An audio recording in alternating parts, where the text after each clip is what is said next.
Chapter 957. Bojio wasn't familiar with birth control pills, but she knew it was better to keep a low profile when buying such pills. There weren't many people in the pharmacy, just a few scattered around. Fortunately, they were all elderly aunties. If it was an ordinary young lady and someone recognized her, the situation would definitely be bad. She didn't mind, but manager phone would probably go crazy. It was better not to have news of esports players buying birth control pills. Bojio wore a mask. She looked around but couldn't find what she was looking for. The medicine probably couldn't be placed on the counter, hence she couldn't find it on the medicine rack. It seemed like she would have to ask the pharmacist. Bojio sighed inwardly as she walked towards the counter. "Hi, get me a box of birth control pills." The doctor standing at the counter glanced up at Bojio. "Which brand do you want?" There was a brand? For the first time, Bojio felt she wasn't cultured enough. She chose a conservative answer. "I'll take whichever brand has the best effect." However, it was this answer that made the shopping guide shake his head and murmur, "Young people nowadays are really—" Bojio wasn't young in her heart, but she hadn't come into contact with such things in her previous life. If it wasn't for the lack of time, she would have wanted to bring the Almighty's child back to the Fifth Avenue. But now, Bojio clenched her fists. This was the only way. A total of 25. Cash or Alipay? The pharmacist glanced over, scanning the barcode. Bojio felt that it wasn't a good time to use her phone. She reached into her pockets but didn't bring any cash. In the end, she inhaled deeply and used her phone. "Is WeChat okay?" "Yes." The pharmacist's expression didn't change. Bojio whipped out her phone. The moment she unlocked the screen, she received a message. It was from the Almighty with only 2 words. "Where are you?" Bojio glanced at the image of the cartoon. She hesitated for a moment but didn't reply. Instead, she opened the payment function. The pharmacist scanned the barcode and passed the medicine to her. Bojio lowered her gaze, her silver hair covering her face as she took the medicine. Suddenly, a deep and familiar voice rang out from above her head. "Shouldn't you explain what you're doing?" Bojio's back stiffened. She only had one hope in her heart, that the Almighty was like her, lacking knowledge in certain areas. The hand that was holding the medicine paused for a moment. Then Bojio quickly stuffed the medicine into her pocket. Even her gaming speed wasn't as fast as it was now. After she was done, Bojio glanced over, meeting Chinmo's icy gaze behind her. She had never seen an Almighty like this. His deep eyes were extremely deep. Before she could say anything, Chinmo had already reached out and pulled out the wrist that the youngster had stuffed into his pocket. His voice was as indifferent as the storm before the storm. "What is this?" Bojio opened her mouth, her throat moving. "Medicine." "What medicine?" Chinmo's handsome face didn't show any emotion, but the cold aura he exuded could freeze the surroundings. Bojio didn't reply because she didn't know how to explain. Chinmo glanced at the 2 words "Yuding." He wanted to crush the person in front of him and swallow her into his stomach. That way she would know who exactly she belonged to. That way she wouldn't have come to buy this medicine. If that was the case, she wouldn't be thinking of leaving even now. Chinmo lowered his body, taking the medicine from Bojio's hands. Bojio watched as the medicine slowly deformed in his hands. It seemed as though he wanted to destroy it. But the Almighty's emotions didn't change. Because of this, Bojio knew that he was really angry. Chinmo lowered his lids, clutching the box of medicine in his palms. With a voice that he had never used before, he said, "I asked you to wait at the same spot, but you never waited. Just like at night, when I sleep, I would think about what that arrogant little Joe is doing. I want to wake up earlier so that I can see her earlier. It's the first time I want to kiss someone, but I can't do it. You probably don't understand this feeling at all. That's why you bought this medicine here." Bojio wanted to say something. But the Almighty seemed to be listening to her explanation. "Do you think I'm illiterate or that I don't recognize this brand? Since you don't want to be together, let's break up." After saying that, the Almighty only gave her a distant view of his back. Bojio had seen that back view way too many times before she had gotten close to the Almighty. But there had never been a time like this when she couldn't breathe. She wasn't sure when it started to rain. When Bojio walked out, the Almighty was nowhere to be seen. He must have been picked up by the Chin family's car. Bojio clenched her fists, her gaze sinking. She stood in the rain, her hair slightly damp. Her back was still straight, but it had never been as listless as it was today. She was like a little tiger that had been caught in the rain and didn't know how to warm herself up. Perhaps because the person who could warm her up had left, she didn't care about the water splashing on her. That was how Feng Yi saw her when he rushed over. From what he could remember, the devilish youngster had never been like this. Had they quarreled? That was Feng Yi's first reaction. Where was Bosch Qin? He glanced left and right, unable to find him. Feng Yi was almost certain that they had quarreled. He reached out to press down on his brows. His head started to hurt. If even little Spade was like this, he could almost imagine young Master Qin being in a bad mood and how low his aura would be for the entire day. He guessed that the managers of the various departments would be having a tough time. But how did they end up in such a state? With young Master Qin's personality, even if he was angry, he would have taken little Spade away to teach her a lesson. Why did he leave her here? Feng Yi frowned, bringing Bo Jiao into the car. It wasn't good to be drenched like this. He tried to communicate with the youngster. Weren't you fine just now? How did you end up like this after buying some medicine? Bo Jiao glanced out of the window, the rainwater trailing down the ends of her silver hair. She didn't care, her handsome face tilted to the side, hiding her expression. Her mind was still ringing with that sentence. Since you don't want to be together, let's break up. Breaking up was only a matter of time. She had no choice but to reject it. She had overestimated her tolerance. Just a few words could affect her to such an extent. If she waited until the Almighty found out about her identity, he would frown and look at her in disgust. She probably wouldn't be able to take it. Bo Jiao reached out to press her fringe down. When her phone rang, her voice was slightly hoarse. Hello. It was a call from the school. Bo Jiao's boarding application had been approved and the school had asked her to bring her luggage over. Even if she still had to participate in the competition, she still had to follow the school's basic procedures. In reality, Bo Jiao wasn't in the mood to think about what the other party had said. But she could do something to distract her. If she stayed in the school, it wouldn't be too abrupt when she left. Bo Jiao had been stalling for time. She understood all too well that no one would feel good when someone suddenly disappeared. But if everyone knew that the person beside them was an international criminal, He Honghua would probably be frightened. She didn't want to see that. This time she had used her identity to return, which meant that some people were already aware of her return. Among them there would be people who wanted her dead. If they found out about her identity, He Honghua would be in danger. Hence she had to leave. Just like back then, even if she didn't want to leave her puppy without saying goodbye, she still had to leave. Bo Jiao still remembered that night. After she had climbed onto the balcony, she had used a lot of strength to enter his room. In order to prevent her from attacking him at night, he had always placed some flowers and plants on the balcony. At that time she hadn't cared about those things. After sneaking into the room, she had looked at him sleeping on the bed and leaned over to kiss his face. She thought that she might as well carry him away. She was strong anyway. But Bo Jiao knew that her puppy wouldn't leave with her. He had his own things to do in his own family. It would be boring to watch her typing every day. And he would meet with danger. Just as her father had said, it wasn't suitable for the young lord of the hacker world to have friends around her. It was still raining outside. Droplets of rain fell on the car window. The Land Rover was very good at preventing rain, especially for military use. It was almost impossible to hear the sound of rain outside. But even so, the driver sitting in the driver's seat didn't dare to say anything at this time. Ever since his young master had entered the car, he had been sitting at the back without saying a word. Rainy days had always been his young master's taboo. Usually his young master wouldn't go out at this time. This time it was probably because young Master Jiao was following him. Even though the weather wasn't good, his young master didn't seem to be uncomfortable. But now where was young Master Jiao? The driver didn't dare to ask this question because his young master's expression was unprecedentedly cold. Chinamo didn't feel anything. From the start till the end, his left hand hadn't loosened. There was a box of medicine in his left hand. The box of medicine had been squeezed to a certain extent. Chinmo's fingers were still the same as before, not softening in the slightest. If it wasn't for this box of medicine, perhaps he could have told himself. He was different in that fellow's heart. Even though that fellow had many secrets. In front of him, she would treat him sincerely and wouldn't reject being with him. But now that he thought about it, he was the one who said they wanted to be together. It could be said that he had forced her. In her heart, perhaps he wasn't that different. But he was wrong to think that she treated him the same way he treated her. That feeling was as though he had taken a step forward confidently but didn't notice the steps in front of him. He missed his step and fell down with his head bleeding.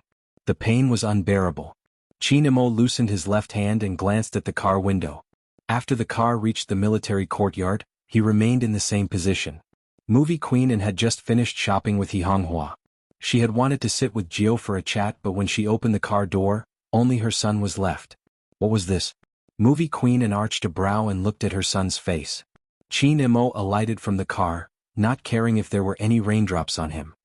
He said faintly, "I'm tired, I'll head upstairs first." The intelligent Movie Queen quickly realized that there was a problem. She wanted to head upstairs to ask him, but felt that as a parent, she shouldn't interfere with her child's relationship. After entering the room, Chin Imo acted as though nothing had happened. He unbuttoned his shirt and threw his clothes to the side before entering the bathroom. He allowed the water to splash on his head, as though he was trying to clear his head. Indeed, he was much more clear-headed.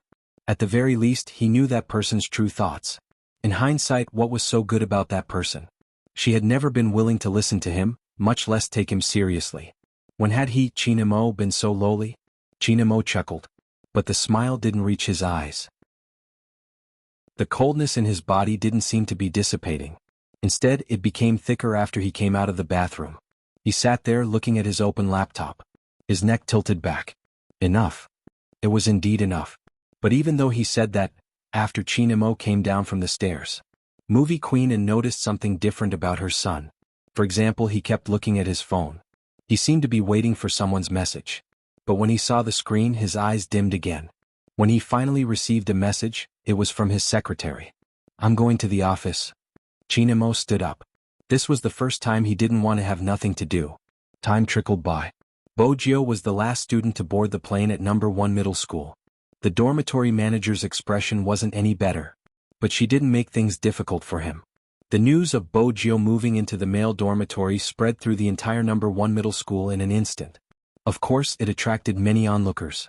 Everyone in the dormitory would stop and glance at Bojio.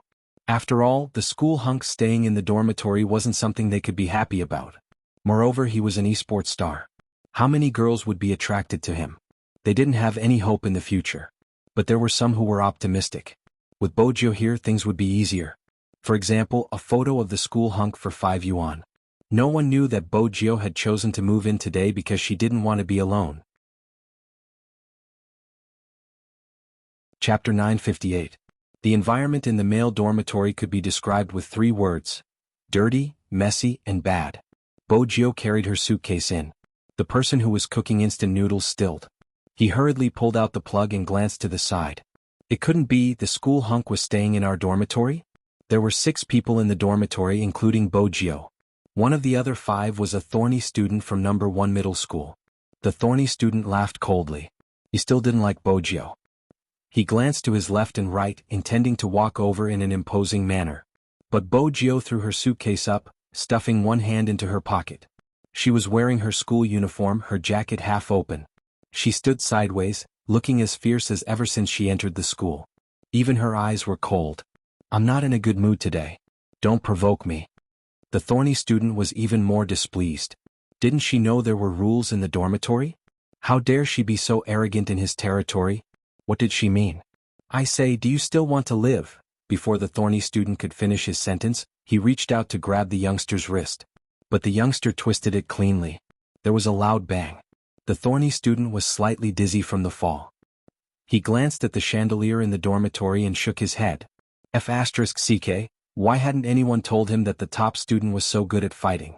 Bojio lowered her lids. "First, I'm not in a good mood. Second, the one who provoked first is AB***TC. My patience is limited." The thorny student was really hurt. The one who cooked the noodles had always admired Bojio. Now that she was in such a state, he sighed. He hadn't expected the expert in the game to be so good in real life. The thorny student was convinced. He changed his attitude, and after he got up, he cleared a spot for Bojio, pouring her tea and water. Bojio sat on the only wooden chair in the dormitory. Her head hurt. She had never thought of being so domineering. But it seemed like she couldn't change her image anymore. "Boss, don't worry, no one would dare to provoke us in this building." The thorny student fanned her while gossiping. "But boss, why did you suddenly decide to stay in school? Shouldn't good students like you study at home?" Bojio glanced at him. "Based on what you're saying, those who stay on campus aren't good students? I want to experience life." Experience life? That thornhead let out a long sigh. He didn't really understand the world of a top student. When she spoke, she didn't forget to take in the surroundings. "I have a condition." "Conditional exchange?" The other 5 looked at each other. Although I don't do homework, I can still solve some questions. I can help you solve your homework. Similarly, don't let these things appear in the dormitory. Bojio pointed at the dirty socks that were strewn all over the place. There are also these. Besides, we are all hunks and should know the most basic etiquette. It's fine to take off your shirt since the weather is hot, but walking around in just your underwear is an eyesore. If you have a good figure, it might be worth looking at. If you don't, are you showing your bottom line? The boy, who was only wearing a pair of underwear, inexplicably felt like he had been shot. However, since everyone was handsome, everyone in the dormitory agreed. Most importantly, there might be girls coming to visit in the future. Bojio stood at the window, glancing down at the girls who were pacing back and forth. She didn't doubt their offensive abilities. Some of them will take pictures. You guys probably don't want to be caught in the most embarrassing scene. It isn't good to find a girlfriend like this. The moment Bojio finished her sentence, the boy in his underwear leaped into his bed. The boys who didn't care about their appearance changed their clothes and looked at themselves in the mirror. As the roommates of the school hunk, their looks had to be up to par. In the past, no girls had come to visit them. In the future, they would definitely be asked out by girls. From now on, they would have to take care of themselves. At first, the atmosphere was still all right. Suddenly, someone said, "Young Master Gio is here. Will young Master Chin come to visit in the future? Will my favorite almighty Lin Feng come too?" Bojio didn't listen to what the person said. The two words, young Master Chin, seemed to have pierced a certain nerve. It wasn't painful, but the moment she thought about it, she became much quieter. Think about it, the entire Supreme Alliance team will come to our dorm. Young Master Chin's arrival will definitely attract a huge crowd. The person was completely immersed in his own imagination. Bojio glanced up, her voice calm. He won't come. Ah. The people in the dorm were confused. Why did young Master Gio look like he had fallen out of love? No, they couldn't make wild guesses. In the past, they had thought that young Master Gio was definitely gay like the rumors said. But now, which gay was that strong? The rumors couldn't be trusted. But why did young Master Gio come to stay in the dorm? It was a mystery. Do you have a cigarette? Suddenly, the young man spoke again, interrupting his roommate's thoughts. Give me one. He even smoked? This didn't match their image of the top student in school. Second brother, watch the corridor. Howl when the hostel manager comes. The moment the thornhead spoke, even the boy in underwear cooperated. Their efficiency was high.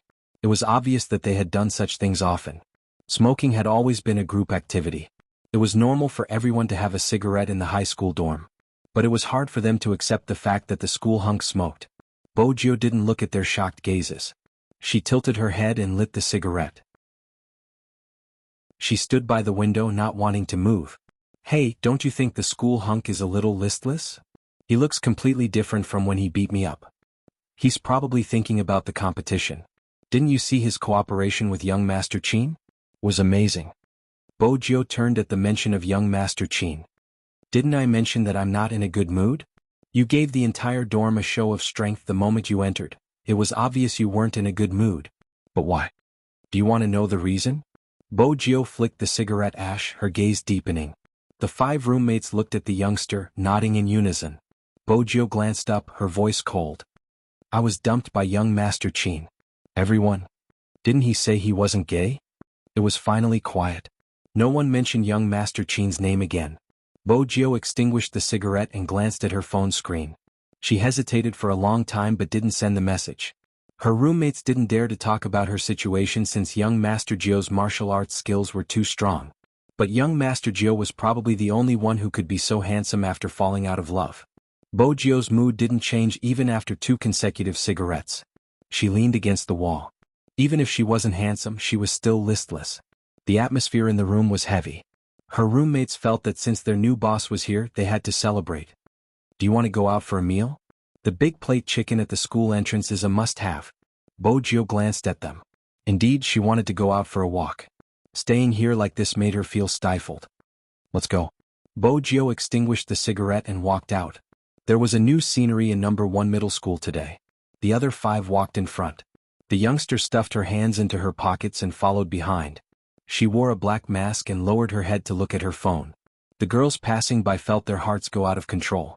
Ever since Bojio joined the competition, she hadn't been to school much. Now that she was living in the dormitory, it became a benefit for the girls. The legendary big plate chicken was just opposite the school. It was just a road away. Since it wasn't summer break yet, the weather wasn't particularly hot. Setting up a stall outside the shop and enjoying the natural breeze while eating was a form of enjoyment for the male high school students. Beer was a must. Since she didn't have any lessons today, she was just living in the school. Thorny took a bottle of beer. Just as he was about to pour half a glass for Bojio, the youngster took a bottle over. She bit down on it, opened the cap and gulped it down.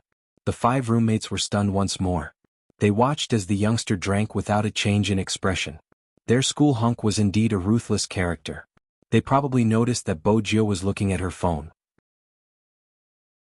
Someone couldn't help but ask, "Young Master Gio, what are you looking at? Why are you so engrossed?" "Nothing." Bojio closed the WeChat page and took another sip of beer. That person didn't think there was anything interesting on the phone. He couldn't understand why young Master Gio was looking at an empty WeChat screen. This meal. Bojio didn't eat much. She just sat there and drank silently. Because it was by the side of the road, anyone who drove would be able to see it as long as they opened the windows.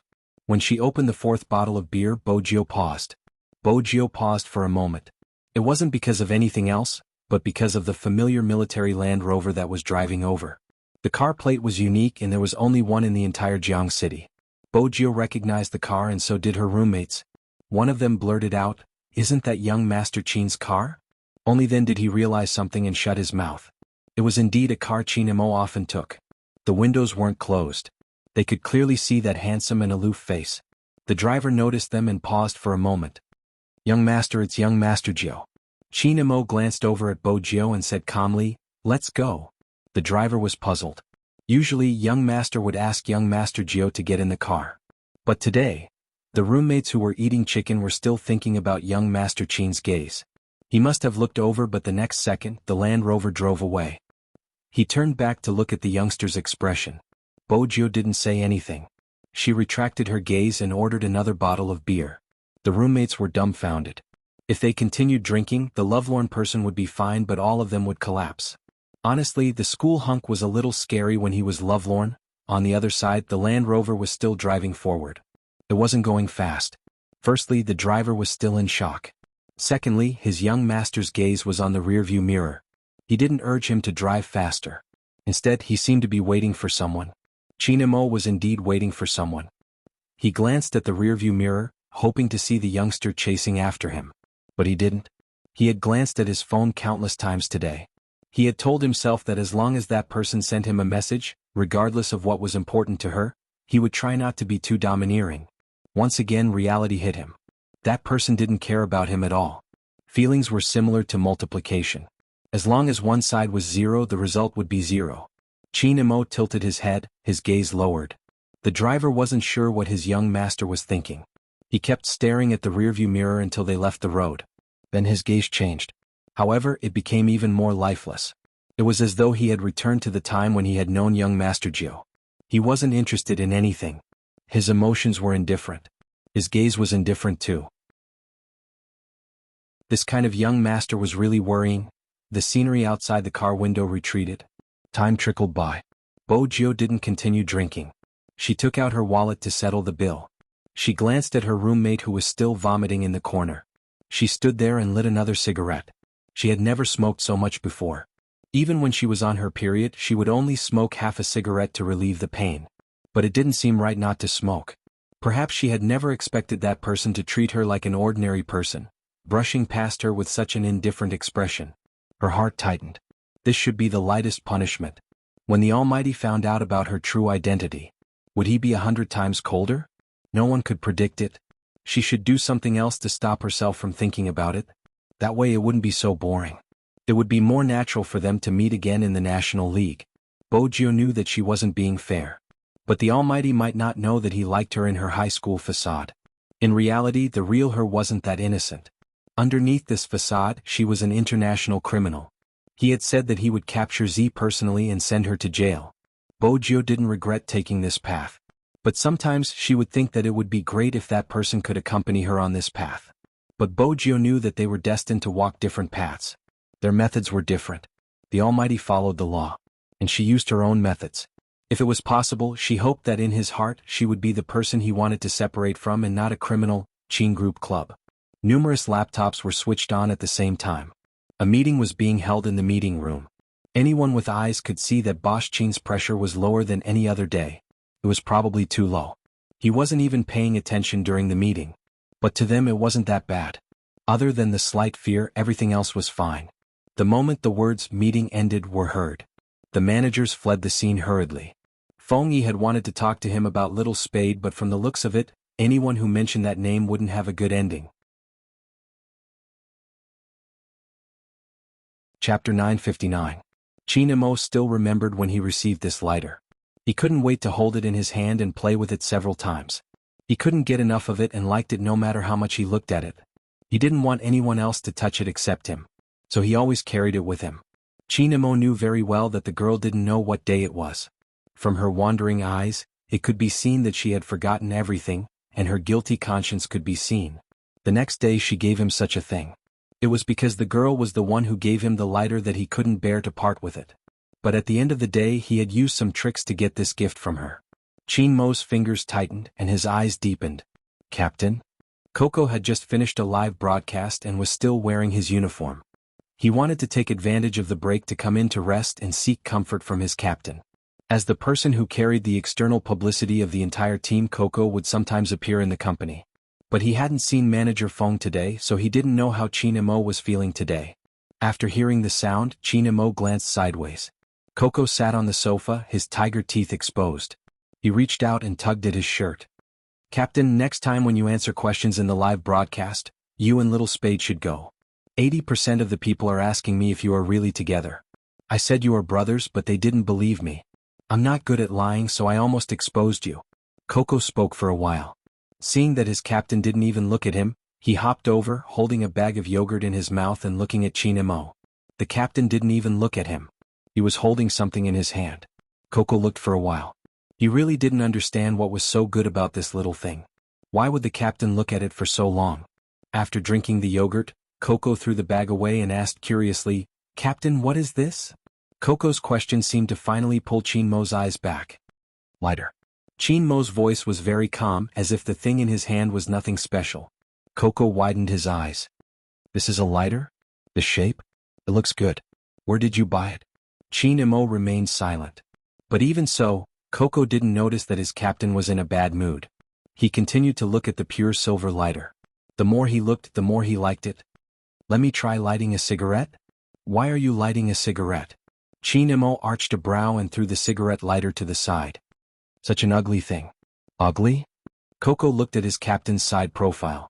There was no emotion on it. The naive Coco thought that his captain simply didn't like the igniter. Captain, if you think it's ugly, give it to me. I think it looks good. When Qin Emo heard that, he lifted his eyes and glanced at Coco.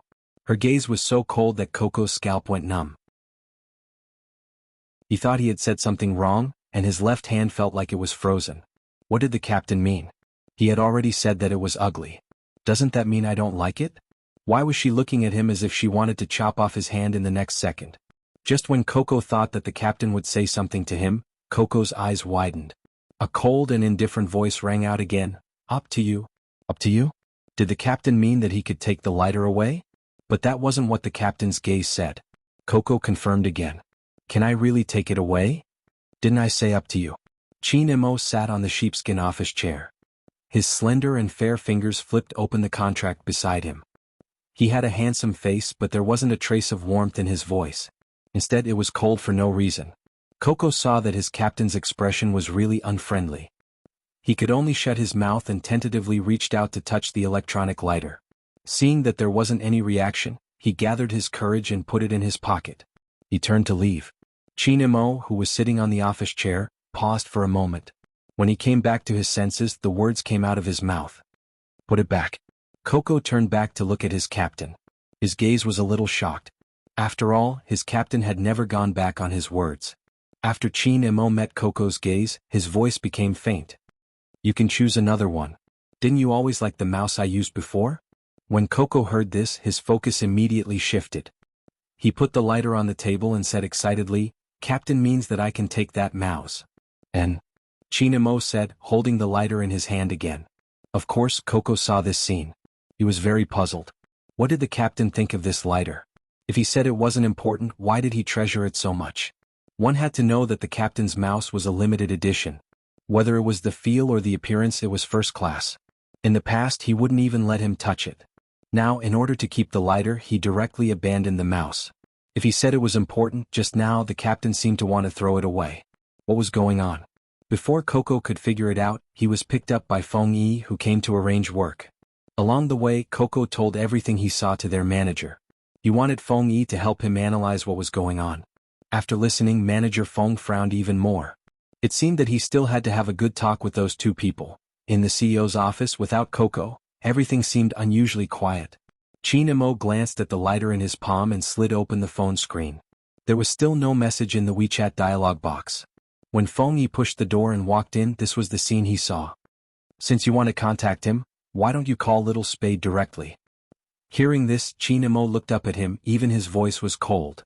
"Is the company very free today?" How could it be very busy? As a manager, Feng Yi still dared to say some things. "If you continue like this, how are you going to play in the competition?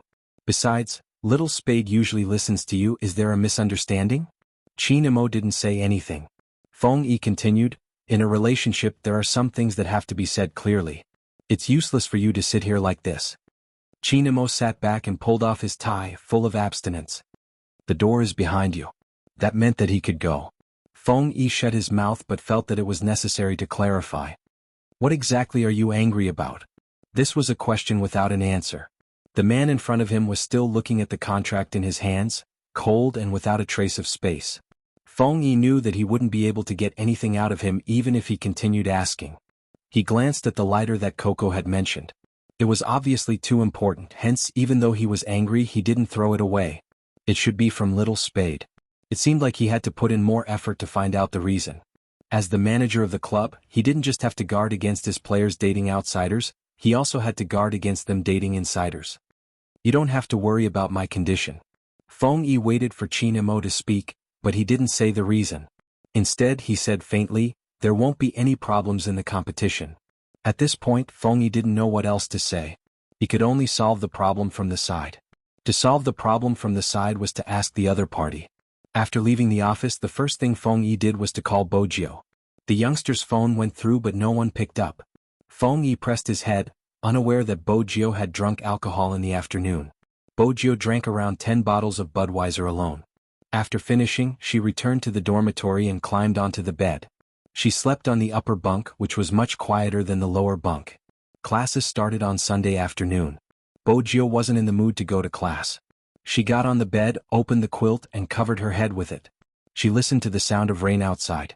The scene on the street was still replaying in her mind. From afar, that person had been sitting in a car. He had seen her but his gaze had been indifferent, as though she was just an ordinary person. Bojio froze, her heart clenched tightly. She couldn't fall asleep at first. But after the alcohol kicked in, drowsiness slowly crept over her. Her chest was still unable to accept the emptiness, as though she had lost something. Fortunately, alcohol was useful, it could help her sleep. Hence, the sleeping Bojio didn't hear her phone vibrating.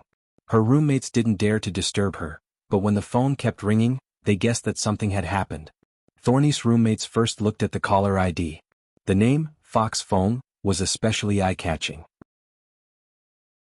But since it was the school hunk's phone, they didn't dare to touch it. They could only wait for the ringing to subside. The sleeping Bojio was dreaming. Her dreams were filled with scenes from her childhood. When she woke up, there was no one in the dormitory. Everyone had probably gone to class. Bojio lay on the bed, staring at the ceiling in a daze. During this period of time, Bojio had been with Qin Mo ever since that day. The sight of no one in the room when she opened her eyes had become rare. Because every time she woke up, there would be someone by her side. But now, it was obvious that she wouldn't be able to enjoy such treatment anymore. Bojio tilted her head. She was listless, her movements weren't as agile as before. Coincidentally, the headmaster had brought someone from the student council to check on the dormitory. Classes had started but there were still students sleeping in the dormitory. Coincidentally, the school director came to inspect the dormitory with people from the student union. Classes had already started, but there were still students sleeping in the dormitory. One could imagine that no matter who that person was, the headmaster's expression would not be too good. But because it was Bojio, he didn't punish her too harshly. Go to the field and do frog jumps. Go to class after you do 100. The headmaster wasn't bad. He was strict with the students but he treated them well. Bojio respected him even though she hadn't been to school. Moreover, she didn't want to be idle. When she reached the field, she squatted down, placed her hands behind her back and started to jump. Bojio's jump attracted the attention of many students. Look, isn't that the top student? Frog jumps on the first day of school? My Highness Gio is so unlucky to be caught by the devil. But what should we do with Highness Gio's cute and handsome jumping? Some of the students from the normal classes started to discuss openly. The teacher standing on the podium knocked heavily on the blackboard. Pull your attention back. It seemed like she would have to discuss with the headmaster. Even if she wanted to punish someone, she couldn't do it on the field. It was too eye-catching. It was indeed eye-catching. With Bojio's silver hair and face, it was rare to see her jumping with her hands behind her back. It was no wonder people wanted to see it. But as the saying went, enemies were bound to meet on a narrow road. Number 1 middle school and number 2 middle school were close to each other. Even though the useless number 2 middle school's field wasn't as big as number 1 middle school's field. However, the two fields were also next to each other, separated by a net. It was common for middle year 2 youngsters to be punished. However, the moment he stepped out, he saw Bojio bouncing on the number 1 middle school field. Instantly he became excited. He didn't even care about the teacher who was hitting him with a book. He ran over and asked Bojio, "Hey, what were you punished for?" Bojio didn't reply. The teenager continued, "Let me tell you, I'm being punished unjustly this time. Do you still remember when I asked you to play for me to confirm my relationship with my girlfriend? I just went to your number 1 middle school and gave my girlfriend lunch. I even used the roses planted in the school to prove my innocence. Not only did your director get angry when he saw me, he even punished me." Bojio slowed down. She glanced at him and said slowly, "That's a good punishment. I can't stand people like you who show affection everywhere." The number 2 middle school youngster. It took time for the frog to jump. The school hunk of number 1 middle school and the boss of number 2 middle school were punished at the same time. But one of them was clean and handsome from start to finish. The other one was hit on the head by the headmaster. Shui Yaoyao saw the scene too. She placed the pencil in her hand aside, her gaze on the youngster didn't retract. The school had to pass the test in order to successfully participate in the National League. Hence, Bojio had always been cooperative. The headmaster was satisfied with the youngster's attitude and didn't call his parents. Bojio was also glad that his parents weren't notified. After all, Qin Mo's name was written in her contact list. But after this time, even if he was notified, he probably wouldn't come. Bojio sat on the edge of the field. Bojio sat at the edge of the field, using the back of her hand to wipe the sweat that was dripping down her sharp chin. The fangirls couldn't control themselves. The teachers probably knew that no one was listening to this class. Everyone's attention was on the field. But Bojio's attention was on her phone. She couldn't be too presumptuous in front of the headmaster. She found a secluded place and wanted to call manager phone. Chapter 960. The Japanese? The team that Hoshino was in? Alright, I'll be there in a while. Bojio stood up. She had just done her frog jumps and her legs weren't as nimble. She knocked on the phone but didn't reply immediately. Brother Imo, are you there? Feng Yi glanced over at Qin Imo, who was putting on his uniform. He lowered his voice. I'm here. Bojio paused, listening to the faint voice from the other end of the phone. Who are you talking to? He didn't know why he felt guilty, so he directly hung up the phone. Feng Yi listened to the busy tone, meeting Qin Mo's gaze. His gaze was calm, carrying an indescribable depth. With Bosch Qin's intelligence, he must have guessed who was on the other end. But for some reason he didn't seem to understand. Bosch Qin lowered his head and adjusted his sleeves, asking. Feng Yi coughed lightly. It's Little Spade, the Japanese are here and they have to gather the entire team. Qin Imo didn't say anything else. As a manager who understood his team members' thoughts, Feng Yi added, Little Spade said she'll be here in a while. Qin Imo stuffed a hand into his pocket, arching a brow. Oh. She's so scared that she hung up on you. Are you sure she'll be here in a while? Feng Yi coughed again. This time it wasn't intentional but he really choked. He lowered his voice. You've been waiting for her news the entire day. I asked you to contact her but you didn't. Bosch Qin, why do you have to do this? Qin Imo glanced at him. When he spoke again his voice was hoarse. I just wanted to know my position in her heart. Now it's clear. Feng Yi opened his mouth. The words were at the tip of his tongue but he couldn't say them. He had never seen Qin Imo in such a state. Even though he was still standing when he glanced out of the window, there was a sense of desolation. Feng Yi understood that whoever started the trouble had to end it. He still had to wait for Little Spade. Let's go. Chinamo picked up the cigarette lighter on his desk. The collar of his pure black uniform was flipped up, revealing his chiseled and cold handsome face. Feng Yi heaved a long sigh and rubbed his head. On the other side, it wasn't convenient for Bo Jio to apply for leave the moment she finished her frog jumps. Fortunately, Yao Yao was there to testify for her. It was something that happened in the club. Otherwise, with the suspicious gaze of the headmaster, Bo Jio would really have to climb over the wall if she wanted to come out. The two of them took a taxi. They didn't have time to change into their combat uniforms, so they put on their school uniforms. It wasn't far from the school to the club. Bo Jio glanced down at her phone. She knew the problem wasn't with the medicine. In fact, the Almighty had restrained himself every time he wanted her because he was afraid of hurting her. She knew very well what the problem was. However, there were some things that could not be said. Moreover, she was about to leave. Bo Jio swiped the screen before sliding it back. Shui Yaoyao obviously noticed that the person sitting next to her wasn't in the right state of mind. She called out softly, "Your Highness Jio." Bo Jio glanced over. "What is it? Is something the matter?" Shui Yaoyao asked directly. Bo Jio paused for a moment before smiling. "Nothing much, I made a mistake and am reflecting on it." Face the wall in front of my phone and reflect? Shui Yaoyao didn't understand. Bo Jio glanced at the WeChat page again, thinking about how the person she was going to meet would treat her like a stranger. Her eyes dimmed and her silver hair drooped down. Shui Yaoyao paused. She didn't look like she was fine. But that was probably how Bo Jio was. When there was no one around, no matter how lazy and dispirited she was, it wouldn't affect her devilish nature. Hence, when she reached the club, she saw a baby-faced person pointing at her. "That's the guy I'm going to PK with." Bo Jio swept him a glance, her voice nonchalant. "Who are you?" The baby-faced person's eyes widened. "How can you not know who I am? Are you very handsome? Why should I know you?" Bo Jio walked forward, her gaze sweeping over the baby-faced person's combat uniform. She arched a brow.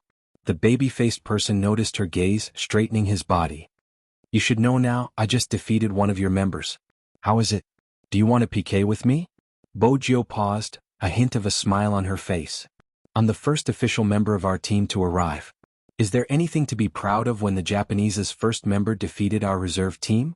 Bo Jio seemed to be more lethal when she wasn't in a good mood, even her words were sharper than usual. Shui Yaoyao thought, Her Highness Jio must have spent a lot of time with the Almighty, her venomous tongue must have picked up at least 80% of her skills. The baby-faced person's face flushed red. Unfortunately, he had only fought with reserve team members, he hadn't fought with an official member of Supreme Alliance. With Bo Jio's words, he felt a suffocation in his chest, unable to take it down. At this moment, a chuckle came from the sky. "Isn't that easy? Let's find an official member to PK and see Supreme Alliance's strength." It was Watanabe. As he spoke, he glanced at Yu Cixin. "Captain, am I right?" Yu Cixin still had his long hair, but there wasn't a hint of femininity. When he glanced at Bo Jio, his gaze deepened. He yawned lazily. "Watanabe, how many times do you want me to repeat myself? Supreme Alliance is the club's decision, it's just an exchange, not a competition." Watanabe wanted to continue, but Bo Jio saw his gaze deepen. Bo Jio watched as the pretty boy's gaze deepened. With a lazy tone, he said, "In China, only the national champion has the right to compete with us." With that, Bo Jio glanced at the person. Mei Nan smiled at her and walked over. As he brushed past her, he said, "I'm curious. What's your relationship with Hoshino? Why does he pay so much attention to you?" Bo Jio glanced up, her lips lifting. Yu Cixin waited for the youngster to speak. Just then, a familiar voice came from behind. "You can ask me if you want to know. Captain, when did you start being so nosy?" Yu Cixin turned towards the person who spoke. He was wearing the same uniform as him, his brows clear but his gaze was filled with warning. Yu Cixin chuckled. "Alright, tell me, what do you see in him?" "I admire his gaming skills." Hoshino glanced at Yu Cixin. "I've said that before." Yu Cixin knew that Hoshino was starting to get unhappy. He didn't want to test his limits, so he stuffed his hands into his pockets. "It's just a joke, why are you so serious?" Mr. Yu Cixin might have gone overboard with his joke. Another voice rang out. It was faint, slightly cold and had a unique feel to it. Bo Jio didn't turn. She felt a warmth coming from her wrist with a faint fragrance and a hint of tobacco. The familiar scent surrounded her along with the warmth. The next second she saw the beautiful curve of his jaw. "My teammate doesn't know your teammate," Chinemo said, glancing down at her. He glanced down at Bojio. "It's better not to make some jokes, don't you think?" Bojio caught a glimpse of something else in his eyes, but before she could get a clear look, the Almighty shifted his gaze away. At the same time he also let go of her wrist. His side profile was indeed as she had imagined, indifferent without a trace of warmth. Lin Feng, who didn't know how to read people's expressions, leaped over and said to Bojio, "Little Spade, what's going on with you and Captain? Why is he treating you differently? Is he starting to feel bored and cold towards you? Don't worry, if Captain dares to abandon you, I'll stand by your side even if I have to take the risk of rebelling." Lin Feng's voice was soft, only the two of them could hear him. Bojio remained silent. Lin Feng felt that this matter had to be changed. "Look at me, I'm so responsible. After sleeping with Yunhu, I immediately told the surrounding people to stop having any ideas about me. I'm going to have a family in the future, you have to let Captain know about this so that you can take the initiative." Bojio had mentioned that she hated people who showed off their affection the most. She glanced over, her tone calm. "You're the one who takes the initiative? Your lips are already torn, your words aren't convincing. If you don't have the strength to resist Almighty Yun's kisses, just say it, I won't laugh at you." Lin Feng was dealt a huge blow. He took out his phone and hurriedly looked at his lips. If *CK was really torn. Didn't Yunhu know how to restrain himself? How was he going to brag like this? "Don't tell me you're like this in bed?" Bojio's final attack successfully petrified Lin Feng. When he regained his senses, Lin Feng watched the youngster's back view, his heart stifled. Why were some people like this when they were in a bad mood? Little Bojio wasn't happy. Ever since she entered, he hadn't even glanced at her. Chinemo walked in front, his hands in his pockets clenched for a moment before relaxing again. His indifferent gaze met Hoshino's face. They stood in different positions, their gazes intersecting. Feng Yi noticed the change in the situation, speaking with a smile. "Since it's just an exchange and not a competition, let's sit down and have a chat. Our friends from the media have been looking forward to the Japanese's arrival." Yusishin stilled, breaking into a smile. "We won't be used to it if there are too many reporters." Feng Yi had expected him to say that, his lips lifting. "Mr. Yusishin, don't worry, the Qin group has a media business. It's just an exchange, not a press conference like you are imagining." Yusishin narrowed his eyes. He had originally wanted to use the exchange as an excuse to take a closer look at Supreme Alliance's strengths. He hadn't expected them to use this as an excuse. It was no wonder Supreme Alliance was the wealthiest team in the industry. Supreme Alliance's manager was indeed an unscrupulous businessman. Actually, that wasn't the only reason Feng Yi had called the media over. It was because of Qin Mo's abnormal state. The media was there to remind Bosch Qin that even if they had a conflict, it couldn't be displayed in front of other teams. Both of them were able to keep their composure. But because of their composure, Feng Yi was worried they would explode. After all, no one had ever been able to guess young Master Qin's thoughts correctly. A meeting between two teams, one of which was the Japanese, would be newsworthy. Even if the entire Japanese team wasn't present, Hoshino and Yusishin represented the entire Japanese team. Their captain and vice-captain were world-class esports experts who rarely showed their faces. Every word would become a headline in esports. The doll-faced man couldn't be rash even if he wanted to compete with Bojio. Both teams were good-looking. Even if there was enmity between them, it wouldn't be displayed at such a moment. Etiquette was a basic rule of etiquette for both teams. Hence it was a real exchange. Bojio wasn't interested in conversing. She sat very close to Hoshino and turned to glance at him. Hoshino could guess what she wanted to ask, sending a message over. "I found out about Rao Rong, I'll send you the information when I get back." Bojio replied, "Okay." The receptionist walked over with a tray of fruits and tea. Feng Yi had arranged for this to be a friendly gesture. But the moment the receptionist placed the tray in front of Bojio, Hoshino interrupted. Hoshino suddenly said, "She doesn't eat peaches." In that instant, the receptionist wasn't the only one who froze. Even Lin Feng and the others turned towards Hoshino. How did he know Little Spade didn't eat peaches? They had interacted with Little Spade for so long and yet, he didn't seem to eat peaches. After all, Little Spade wasn't a picky eater. Hoshino seemed familiar with something they didn't know. Even though Lin Feng was naive, he was still sensitive to such matters. Did they know each other? That was his first reaction. On Chin Mo's side, the hand holding the teacup froze. He lifted his eyes and looked at the youngster indifferently. Bojio knew she couldn't let the Almighty see through her. Hence, she reached for a peach slice and placed it in her mouth. In the past, she hadn't been able to eat peaches as they would break out in rashes. But this was different. Bojio lowered her lids, swallowing the peach slice before taking a sip of tea. Hoshino's reaction was quick. He smiled naturally and added, "Watanabe, did you forget how you said it wasn't nutritious the last time you ate peaches?" Watanabe pointed to himself. Was that true? It seemed like there was, so he nodded. Everyone was enlightened. So he was referring to Watanabe. They had assumed Hoshino was referring to Little Spade. It was a beautiful misunderstanding. Chinemo retracted his gaze. But he didn't release his grip. He knew it wasn't a misunderstanding. There was someone who knew him better than him. Or perhaps.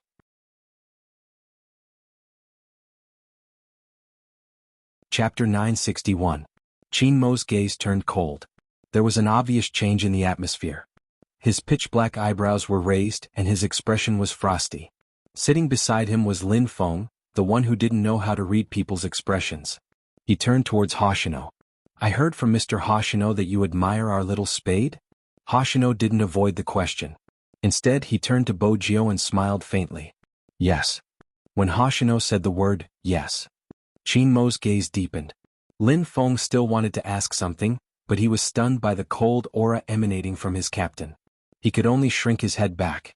But even if Lin Feng didn't ask, it didn't mean Hoshino wouldn't continue. He seemed to have something to say to his fans since there were reporters around. "I've watched every single one of Spade Z's matches. Be it in terms of skill or character, he is worthy of a battle with the Japanese. At the same time, I hope Supreme Alliance can win the National League, which is also the reason I came to Supreme Alliance. I want to have a match with him." The Japanese vice-captain thought so highly of him. If this video was broadcasted, to a certain extent, it would definitely reduce the existence of some anti-fans. After all, Hoshino's words were right there. His fans would also treat Spade Z as a decent opponent. Most importantly, it was time for some people to calm down. Even Hoshino recognized Spade Z's ability. Those who had been saying that Bojio had gotten to where she was because of their relationship had to think twice before they spoke, even if they weren't willing to admit it. Japan's influence in the esports industry. The strongest player in Asia had never failed before. Even the video of Hoshino's 1v3 against Xiangnan team was still on the internet. Almost everyone knew that he was a very low-key person. For him to give such an evaluation to Spade Z, most of the rumors would collapse on their own. Sensing the value of the news, the media at the scene immediately started a live broadcast. After all, they didn't expect Hoshino to admire a newcomer so much. For some reason, Feng Yi felt that it was dangerous to continue this topic. He glanced at his boss's side profile and forcefully changed the topic. "Thank you for your kind words, Mr. Hoshino. Supreme Alliance will fight well in the upcoming finals." It seems like Supreme Alliance is confident in themselves. The person who said this was Yu Cixin. When he smiled, he gave off a dangerous vibe like that of a wild leopard. When he said this, he looked at Chinemo. If Hoshino wanted to play against Spade Z, he wanted to see just how powerful the legendary 3000 knife cutting was. Watching other people's matches, one could only see the surface. If one didn't fight personally, how would one know who was stronger? Facing such a gaze, Chinmo's handsome face didn't change at all. It seemed as though no matter what Yu Cixin said, it wouldn't affect him. This made Yu Cixin raise his eyebrows. He really wanted to fight with this team that made Hoshino look at them in a different light. On one hand, he wanted to understand why Hoshino was so interested in this team. On the other hand, he knew that Chinmo's win rate was higher than his in the individual competition records. Chinmo's name had once been a legend in the esports industry. They had thought that they would be able to compete with this person back then, but they didn't expect Supreme Alliance to not even make it to the national finals. Therefore, it wasn't difficult for the Japanese to win that match. At that time, some of the seniors were still glad that Supreme Alliance didn't participate. But in his eyes, Hoshino was the person he wanted to study the most. As for Chinemo, he was a suitable opponent. Yu Cixin lifted the edge of his lips. The reporters filmed the scene and pulled the topic back to Hoshino. Almighty Hoshino admires Spade so much, but he doesn't seem to have interacted with Spade before? Hoshino laughed, taking out his phone and showing them the screen. "I followed him, but Spade hasn't replied. I'm still waiting." "You really followed him? Why didn't they know?" The reporters at the scene felt that their ability to capture news was terrible. Unbeknownst to them, Hoshino had added him before he came to the club. It was to make everything seem logical. Bojio, who was familiar with him, understood his thoughts quickly. Even without any verbal communication, just a glance was enough to know what he was thinking, making everything seem logical. Bojio smiled. I don't usually use the official Weibo account, I'm going to reply now.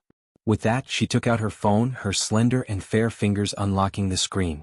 After logging in, she clicked on the latest follow. It was a simple exchange of fans, but it immediately caused a wave of discussion online. Especially Hoshino's fans. My almighty Hoshino actually follows other teams? That doesn't make sense. Who is this Spadesy? I've never heard of him, is he from our country? I just went to search, he's the FC King of China's Zone C, Supreme Alliance's super rookie. Almighty Hoshino is interested in him? Previous poster, don't go off topic, I think it's a friendly follow. When has Almighty Hoshino ever followed others? I didn't see him like this during the International League. Take a look at the interview online. Almighty Hoshino said he wants to have a good match with Spadesy. He must be strong if he can attract Almighty Hoshino's interest. I've decided to take a look at this Chinese player. Faced with the sudden visit, the fans of Spade official fan club were a little confused, but that didn't stop them from welcoming him in a friendly manner. In an instant, Bojio's negative comments on the internet lessened. After all, Hoshino was the first to follow Bojio. With the addition of the interview, the topic of discussion soared. The media seized on this point, hoping for more interaction between Bojio and Hoshino. Lin Feng, who was sitting beside Qin Mo, felt a chill starting from his neck. Even his scalp felt numb. It wasn't because of anything else, but his captain's grip on the teacup tightened, his eyes losing the last bit of warmth. Lin Feng saw with his own eyes that a layer of frost covered that handsome face in an instant. Qin Mo looked in the direction of the two, his cold and noble side profile expressionless. His gaze was deep and unmoving. Lin Feng could understand his captain's feelings. Hoshino was treating Little Spade too well. But according to Little Spade, wasn't his captain starting to give Little Spade the cold shoulder? Why did he care so much? Lin Feng felt that the relationship between two men was even more complicated than the relationship between a straight man and a woman. He couldn't analyze it, so he just shrunk his neck and acted as the background. This was to prevent the captain from giving him a look when he said something wrong and letting him experience it himself. Fortunately, the interview wasn't long. If not, Lin Feng suspected that the teacup would be crushed by his captain. Yu Cixin was the first to stand up. He stuffed a hand into his pocket and looked at Qin Mo. I hope the next time we meet Supreme Alliance, it will be on an esports competition. By the way, Mr. Qin, have you thought of a way to deal with Xiangnan? Your team doesn't seem to be mature. The competition is about skills, not maturity. Qin Mo's voice was calm. His words stopped Yu Cixin from probing further. He smiled. Just as he was about to turn his head and ask Hoshino to leave, he saw that the tripod was showing signs of loosening. It looked like it was about to fall. Bojio and Hoshino were still standing under the tripod. Qin Mo had obviously noticed it earlier than Yu Cixin because the moment Yu Cixin's pupils constricted, Qin Mo had already moved. What he hadn't expected was that at that moment, the youngster moved as well. The youngster moved as well. Her movements were extremely fast, just like what he had seen countless times. Whether it was her landing or her focus, they were all beautiful, including her reaching out to grab Hoshino's wrist and stepping to the side, using her back to block him. It was reflected in Qin Mo's eyes. At that moment he remembered the start of the Cold War. He hadn't taken the initiative to look for her ever since. He hadn't taken the initiative to call or send any messages either. When he saw her, he would brush past her. He wouldn't even smile as a passerby. But she definitely didn't know. He was in so much pain. Because in her eyes there was someone more important. There was a dull thud. Qin Mo's shoulder withstood the pressure. Everyone sucked in a breath of cold air.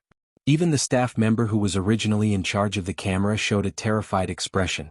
No one had expected the camera to malfunction. Everyone's face was pale. They covered their mouths as they watched the scene unfold.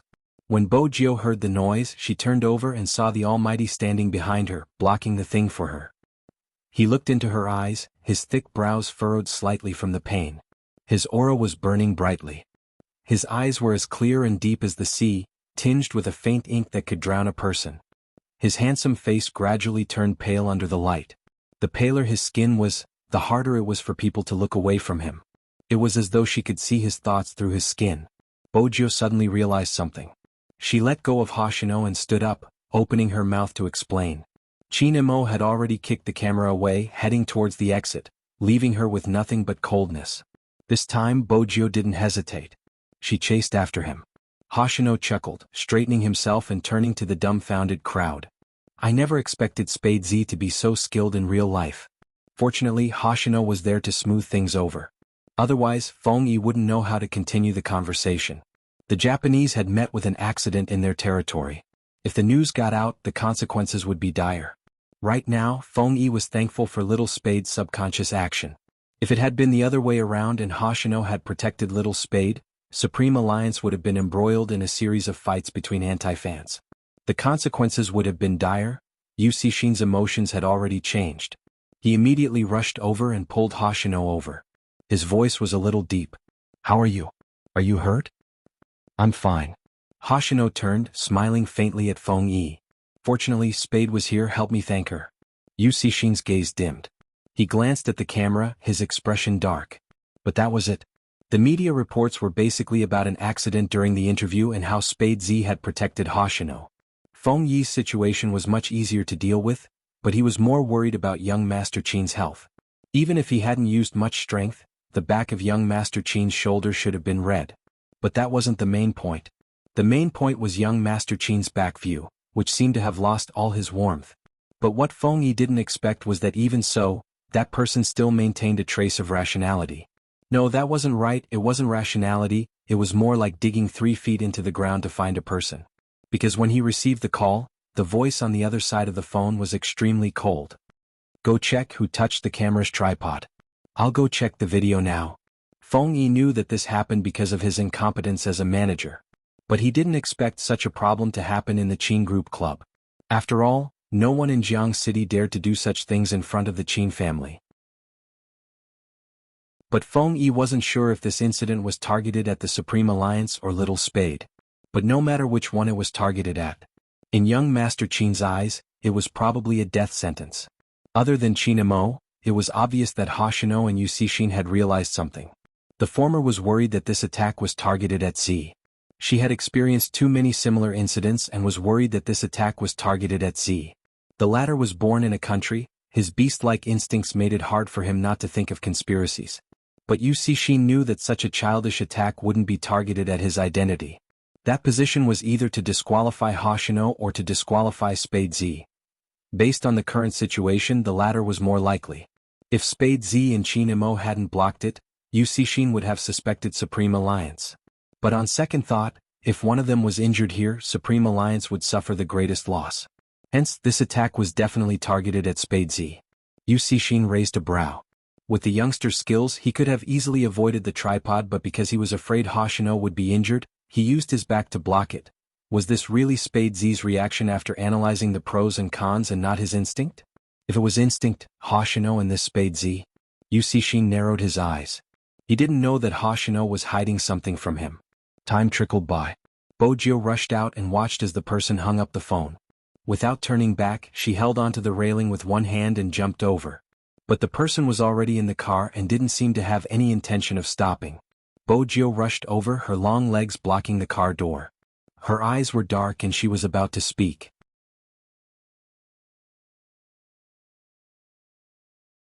Chapter 962. Bojio managed to stop him with much difficulty. Of course, she wasn't going to let him leave just like that. Brother Moi, your instinctive reaction wasn't bad, Chinemo said, his gaze deep and his voice cold. Chinemo spoke again, his gaze deep and his voice cold. Should I be asking you how you met Hoshino? I don't even know you can't eat peaches. How many things have you been hiding from me? Do you want me to tell you everything? Every time I don't contact you, you don't take the initiative to contact me either. You do what you want to do and aren't affected by anything. I'm different. Every time I'm in a meeting, I'm thinking about what this person is doing. Why isn't she coaxing me? As long as she sends a word, even if it's just a phone call, a lot of things can be changed. In the end, you just don't want to reconcile, right? Bojio's fingers froze. She didn't know how to reply because the Almighty had hit the nail on the head. Chinemo glanced at her and slowly turned his face. His black hair hung down, blocking his eyes. No one could see his expression. Since you don't want to be close to me, we will separate as you wish. Both of us probably don't like people who cling to us. Clingy, these 4 words. Bojio lost most of her energy. But instead of saying it for Bojio, it was more appropriate to say it was for himself. Sometimes, even with all his sincerity and hard work, it only proved that the other party didn't care. Especially after witnessing the scene just now. Chinamo reached out to close the car door. After a moment of silence, his voice was cold. Drive. The driver wasn't from the same family. When he started the car, he didn't dare to look behind him. The coldness emanating from Bosch Chin seemed to be able to freeze him. Bojio watched as the black Land Rover disappeared into the parking lot. After a long time she walked out, her steps getting heavier. It was as though she had returned to her younger days. She had wanted to be alone but had been forced to leave with her father. She wanted to bend down because it wouldn't hurt so much. But Bojio knew that to her she could bend over anything except her waist. The burden she carried wouldn't allow her to do that. Bojio inhaled deeply, leaning against the wall for a while. She wanted to smoke but realized there was only a lollipop in her pocket. It was the one the Almighty had bought for her. Bojio took it out and held it in her hands. She thought she would never forget it. There was a woman who always kept 2 candies in her coat pocket because she liked candy. He was clearly such a cold and noble person who never ate sweets. Bojio reached out and pressed down on her silver fringe. When she opened her eyes again, there was an obvious change in her pupils. He pressed the familiar string of numbers on his phone. Hoshino, who was standing beside Yusishin, took a step back. I'm going to relieve myself. Yusishin raised his eyebrows and said with an indescribable evil aura, "Be careful." Hoshino glanced at him. Got it. This person always treated others like porcelain dolls. It was interesting. Crossing the corridor, Hoshino took out the vibrating phone from his pocket and placed it beside his ear. Hello, Z. Who knows about your team coming today? Bojio's questions were always direct. Hoshino knew what she was getting at. The reason should be within Supreme Alliance. Our visit was decided by Captain at the last minute and the other members aren't aware of it yet. Hence, the person who tampered with the camera must be someone from here. Other than the cameraman, the only person in charge is the floor supervisor. But from the looks of it, the person must have escaped. After the disguise, it would be hard to leave a trace even with the camera. Bojio was calm. That organization has their eyes on Supreme Alliance. More accurately, they have their eyes on me but they wouldn't know I'm Z. Which means someone is trying to drag me down to deal a heavy blow to Supreme Alliance. I'm sure you have found out what exactly happened to Chinamo, right from the start? Bojio had wanted to know why her puppy had lost his memory. Now she wanted to know even more. Her intuition told her that the terrorist organization's main target this time was the Almighty. Hoshino chuckled lightly. Z, you're as sharp as ever. I did find some information regarding Chinamo and the person who impersonated you. They knew each other and almost became lovers. Hoshino chuckled lightly. Z, you're as sharp as ever. Lovers? Bojio's fingers stilled, her gaze wavering. Hoshino's voice was still ringing in her ears. But for some reason, Chinamo started to treat this person coldly. It could even be said that he hated her. Bojio lowered her voice. That isn't strange. According to the Almighty, he wouldn't tolerate a criminal who hacked into someone else's computer. It has nothing to do with that. Hoshino paused when he heard the voice. Do you want to hear my analysis? Mamage? Hoshino sighed inwardly when he heard the dispirited reply. He broke into a faint smile. Z, it's such a waste of your intelligence. You're really clueless when it comes to relationships. Before she could open her mouth, Hoshino continued. Chinmo's matter is covered up deeply. Even with your identity, the information we can find is limited. That means we are only looking at the surface. What happened to Chinmo is something only he knows, so the theory of lovers doesn't hold water. The main point is Z, the person who impersonated you this time, her brother was dealt with by you. At that time, someone exposed the hacker's hidden information to some powerful people, using the internet to control people's thoughts, just like the maiden's sacrifice. Even though the method is different, the truth is the same, distorting the truth and causing people to lose their bottom line. An entire school of students to a certain extent become people who can harm others at any time, but they don't know it. Do you still remember what you said at the time? The scariest thing isn't the devil but the human heart. Bojio glanced up, her gaze deepening. So it's him. Hoshino paused. Back then, you and Chinmo worked together to send her brother to prison. Now that she's back, her target is Chinmo, revenge. Bojio's handsome face was especially distinct under the sunlight. Her brother killed many people. It seems like she has inherited his legacy. Hoshino glanced out the window. It wasn't just revenge, she was even more vicious than her brother. She wanted Chinemo. In order to get what she wanted, she destroyed everything around her. Human lives weren't important to her, the dignity and innocence of others were just tools to be used. The maiden's sacrifice had destroyed too many people. Her first target wasn't the young lady you saved but Shui Yaoyao from your team. At that time, she created a small forum to discuss Shui Yaoyao's actions. Back then, she created a small forum to discuss Shui Yaoyao. Her target was always those who were still working hard. You should understand what her brother and she wanted to destroy. They wanted to control the world because that is how human nature is. But back then she was just testing, a small test that caused Shui Yaoyao to be wronged for a few months. After that, she made her move in Tokyo. When she felt that it was about time, she came to China and started the official maiden's sacrifice. This world shouldn't be like this. Some people clench their teeth and live their lives. They can't speak the truth after being oppressed because the moment they speak, people will jump out to oppose them. There are others who commit murder, commit arson, steal other people's hard work, steal other people's works. They will be forgiven. It won't be like this forever, Bojio interrupted. If not, what's the point of our existence? That's right. Hoshino laughed, his eyes bright and his teeth white. It won't be like this forever, so it's time for us to take action. What do you intend to do with Li Shui? She definitely won't admit to her crimes, and those who don't care about plagiarism will try their best to clear her name. Bojio raised her hand, shielding her eyes from the glaring sunlight. When you weren't around, I hired a good lawyer. His surname is Bai and he has never lost a case. If Li Shui doesn't admit to her crimes, we will sue her until she does. Her mother knows that even if she wins the case, the compensation would be minimal. Based on Li Shui's personality, she might not even apologize and the people who scolded her will continue to scold her. But that isn't important. What's important is that the people who care about her know that there is still justice in this world. They protected the most important thing for the person they love. That person can finally rest in peace. It's strange that you hired a lawyer. Hoshino stuffed a hand into his pocket. It seems like Chinemo has affected you quite a bit. Do you like him? At first, Hoshino assumed that the person on the other end would hesitate, even if it was just for a second. But she didn't. When she spoke, there wasn't a hint of hesitation. Yes, I like him a lot. I want to kidnap him and bring him back to the Fifth Avenue. Fortunately, I'm still rational and didn't carry out the plan. But I don't know if I can control myself in the future. She was so honest that he didn't know how to reply. Hoshino supported his forehead with his long and fair fingers, his lips lifting. In that moment he didn't know how to reconcile his feelings. The person who had always been a loner finally had someone she liked. But that person wasn't him. Hoshino inhaled deeply. Don't torture us single dogs. But we won't be together. Hoshino didn't know how to reply to her next words. He's from the police and I'm an international criminal.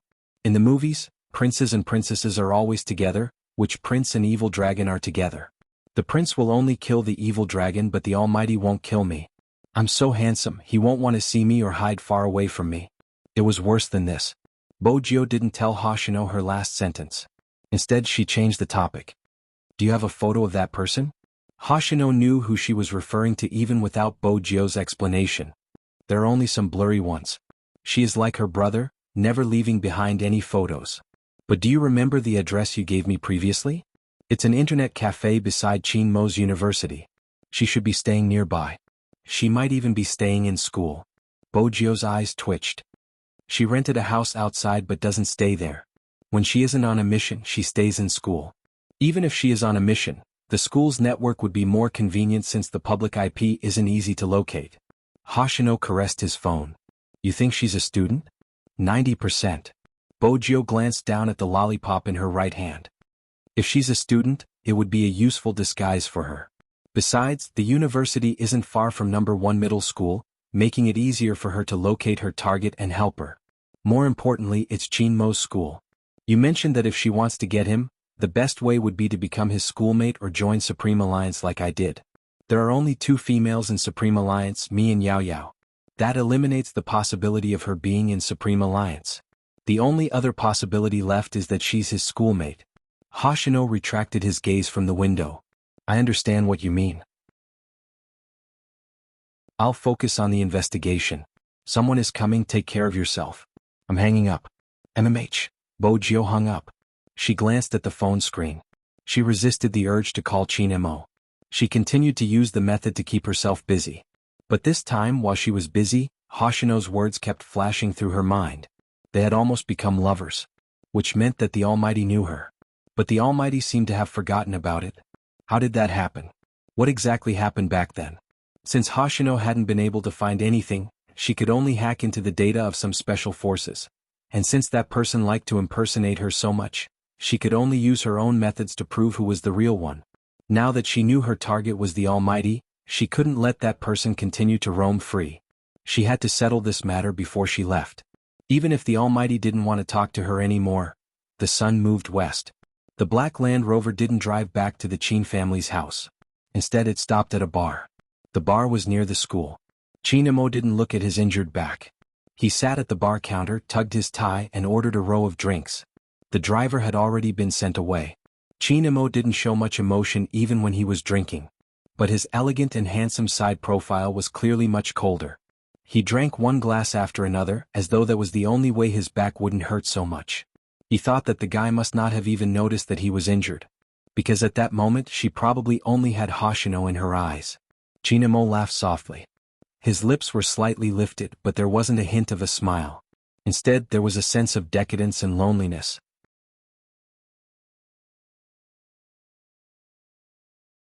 Chapter 963. In the darkest corner of the bar, a girl came in after Chinamo. She sat there and watched Chinamo for a long time before breaking into a sweet smile. She walked towards Chinamo with her beautiful eyes. "Senior Chin, I didn't expect to meet you here." Chinamo shifted his gaze away from the wine glass, sweeping her a glance. He didn't say a word. "You should have forgotten my name. The last time I almost fell down the stairs, you were the one who supported me from behind." The girl tilted her head. She was wearing a skirt and had short hair. Her fingers were slender and looked like a cello player. She smiled at Chinamo as though she wasn't bothered by his coldness. "I'm Fanjia, senior brother Chin, remember me this time." Chinamo remained silent, pushing his glass over, gesturing for the bartender to continue. Fanjia chuckled lightly. She stood at the side, her eyes bright and teeth white. "Senior Chin, you don't look happy. Do you want to say it? It will make you feel better." In that instant, something surged in Chinmo's mind. He looked at the girl and found her familiar. She had short hair and the same face shape as that fellow. But her eyes weren't like that fellow's. They were extremely dark and clear like water. He started to think about that fellow again. Little Fujio who haunted him. That fellow who looked like a multiplication table. Chinamo furrowed his brows. He was supposed to be impatient, but there was a hint of warmth in his eyes when he thought of someone. "Senior Chin, what's wrong with your back? Are you injured?" Fanjia reached out. Chinamo glanced over, his gaze icy.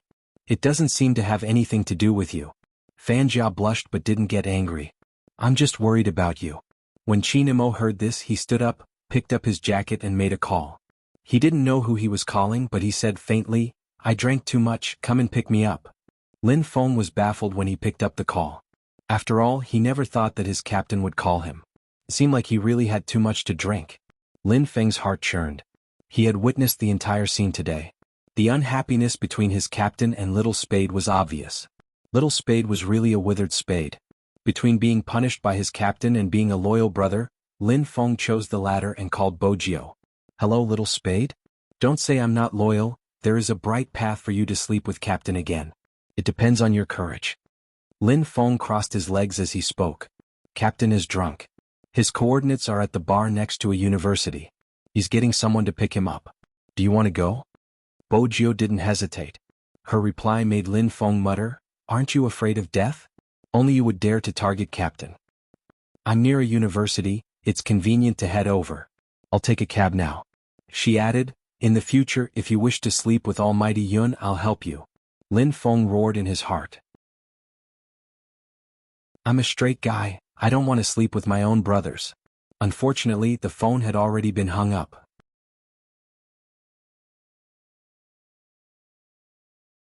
Chapter 964. After Bojio hung up, she hopped into a cab. "Sir, the White Knight Bar near a university." At this hour, the traffic was starting to get congested. The cab wasn't going fast. She didn't understand why the Almighty would call Lin Feng, but only a naive person like Lin Feng would ask her to fetch the Almighty. When Bojio alighted, she was prepared for the Almighty's cold stare. After leaving the club, the Almighty went straight to the bar, clearly in a bad mood. He had been like this when he had been young. When he was unhappy, he would reject others. No matter how she tried to coax him, he wouldn't budge. What a troublesome little vixen. Back then she had been thick-skinned. But from the looks of it, she wasn't that thick-skinned. Bojio glanced down at the time on her watch before walking briskly towards the bar. She bypassed the car parked in front of the door and saw a cold figure standing under the neon lights. It was a very noble and different person. Bojio prepared herself mentally. Basically, she was prepared to be rejected. She took another step forward. At this moment she saw him clearly. The Almighty's battle uniform was half open, revealing the white t-shirt underneath. His short black hair and tall nose showed off his beautiful side profile. His facial features were clear, and his eyebrows were clear, and his eyes were clear. He held a cigarette between his slender and fair fingers. Because he had drunk some alcohol, his fringe drooped down, reflecting his deep eyes, making him look even more wanton and unrestrained. The Almighty raised his eyes and glanced at her. It was obvious that he had already sensed her presence. Bojio could hear her heartbeat. She thought of many things she wanted to say, but when she saw the person behind the Almighty, she paused. It was a short-haired girl with a sweet appearance. She seemed to have been standing there for a while, a bright smile on her face. She seemed to be talking to the Almighty. She could vaguely hear the word senior. This was... Bojio paused. She wasn't sure how the girl had come. Was she drinking with the Almighty? Bojio couldn't be blamed for thinking that way. She had never seen anyone so close to the Almighty. Even though they hadn't had any physical contact, there was an indescribable feeling. But there was an indescribable feeling. It seemed like they knew each other. Based on her understanding of the Almighty, if he really hated someone, he would definitely ask the other party to leave. Did the Almighty come alone or did he have a date? Bojio wasn't sure if she should continue walking over. At this moment, the girl also raised her eyes. At first, she was surprised that Gu Shijio would appear. Then she smiled, revealing her dimples. Senior, that's Spade Z, right? He's even more handsome in real life. Chinamo remained silent. Bojio suddenly felt that her presence was unnecessary. Her heart sank and she was about to turn. How long do you want me to stand here alone? He asked in a low and familiar voice. Bojio glanced up. She wasn't sure if he was talking to her. Besides, he didn't seem happy that she was here. The man stubbed out the cigarette in his hand and threw it into the dustbin. He pulled open his uniform jacket and walked towards her. She didn't even have the time to react before he walked towards her.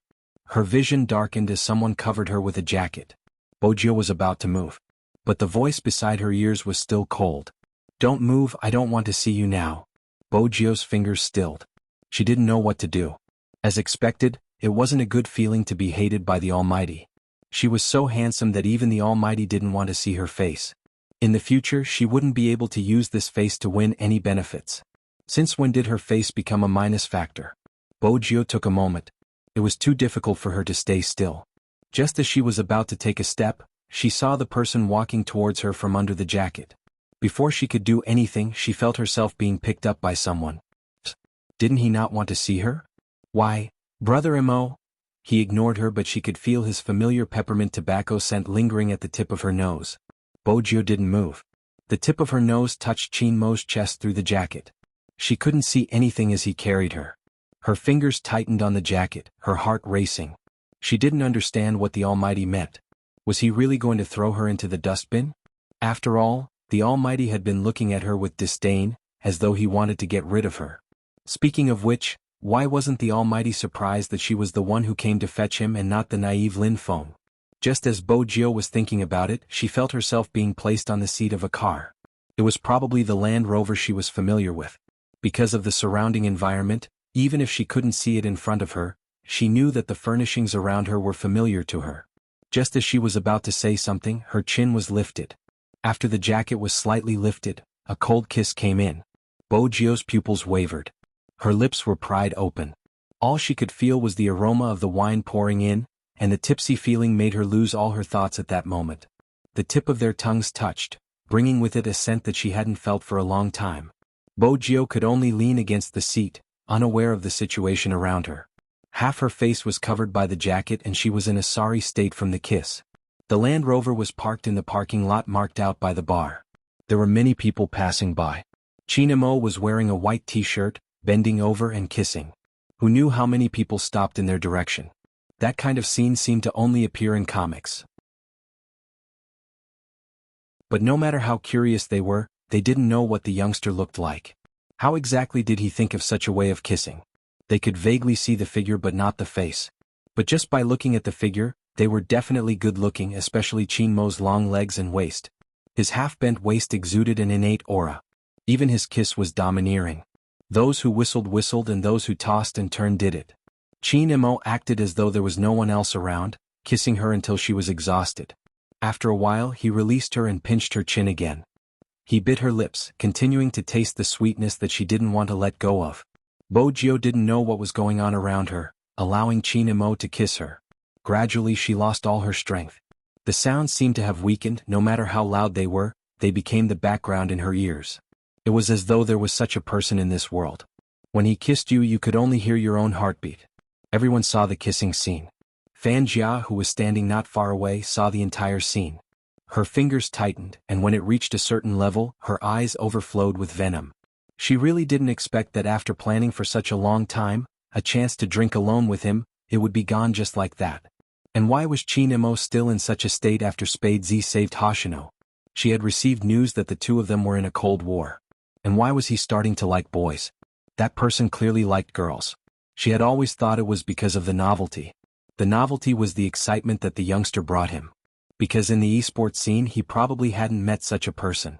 The FC King of Zone C, it was hard not to notice this title. She had seen young Master Fu play before, it was no wonder he was interested.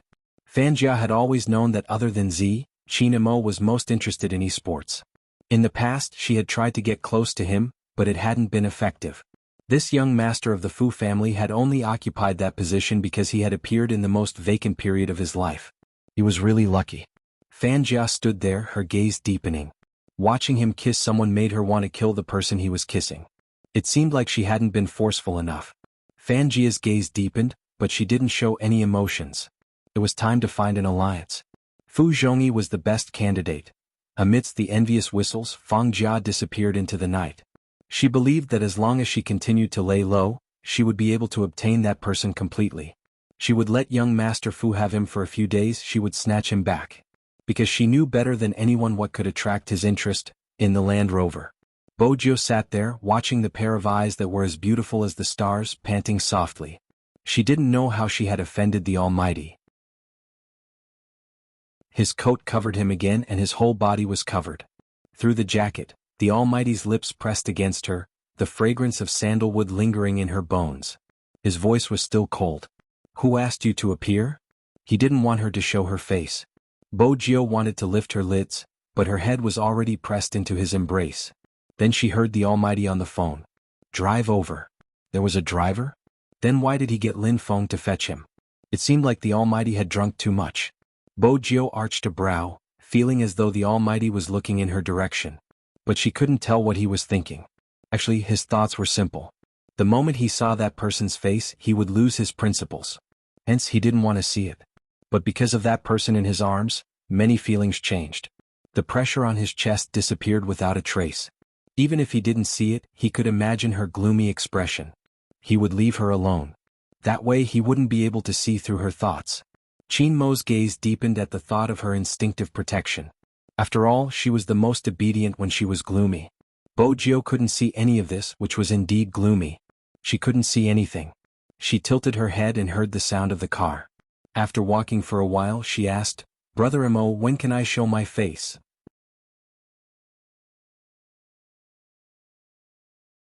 Chapter 965.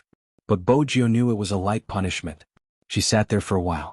When she felt it was enough, she tried to suggest, Brother Mo, I think you'll feel better when you see my face. I'm so handsome I can beautify the air. I don't need you to beautify the air. His voice was slow, his fingers touching her lips through the jacket. You better be quiet, I don't want to see your face or hear your words, understand? Understood, who couldn't be at Sundra little fairy. Bojio nodded, not saying it out loud.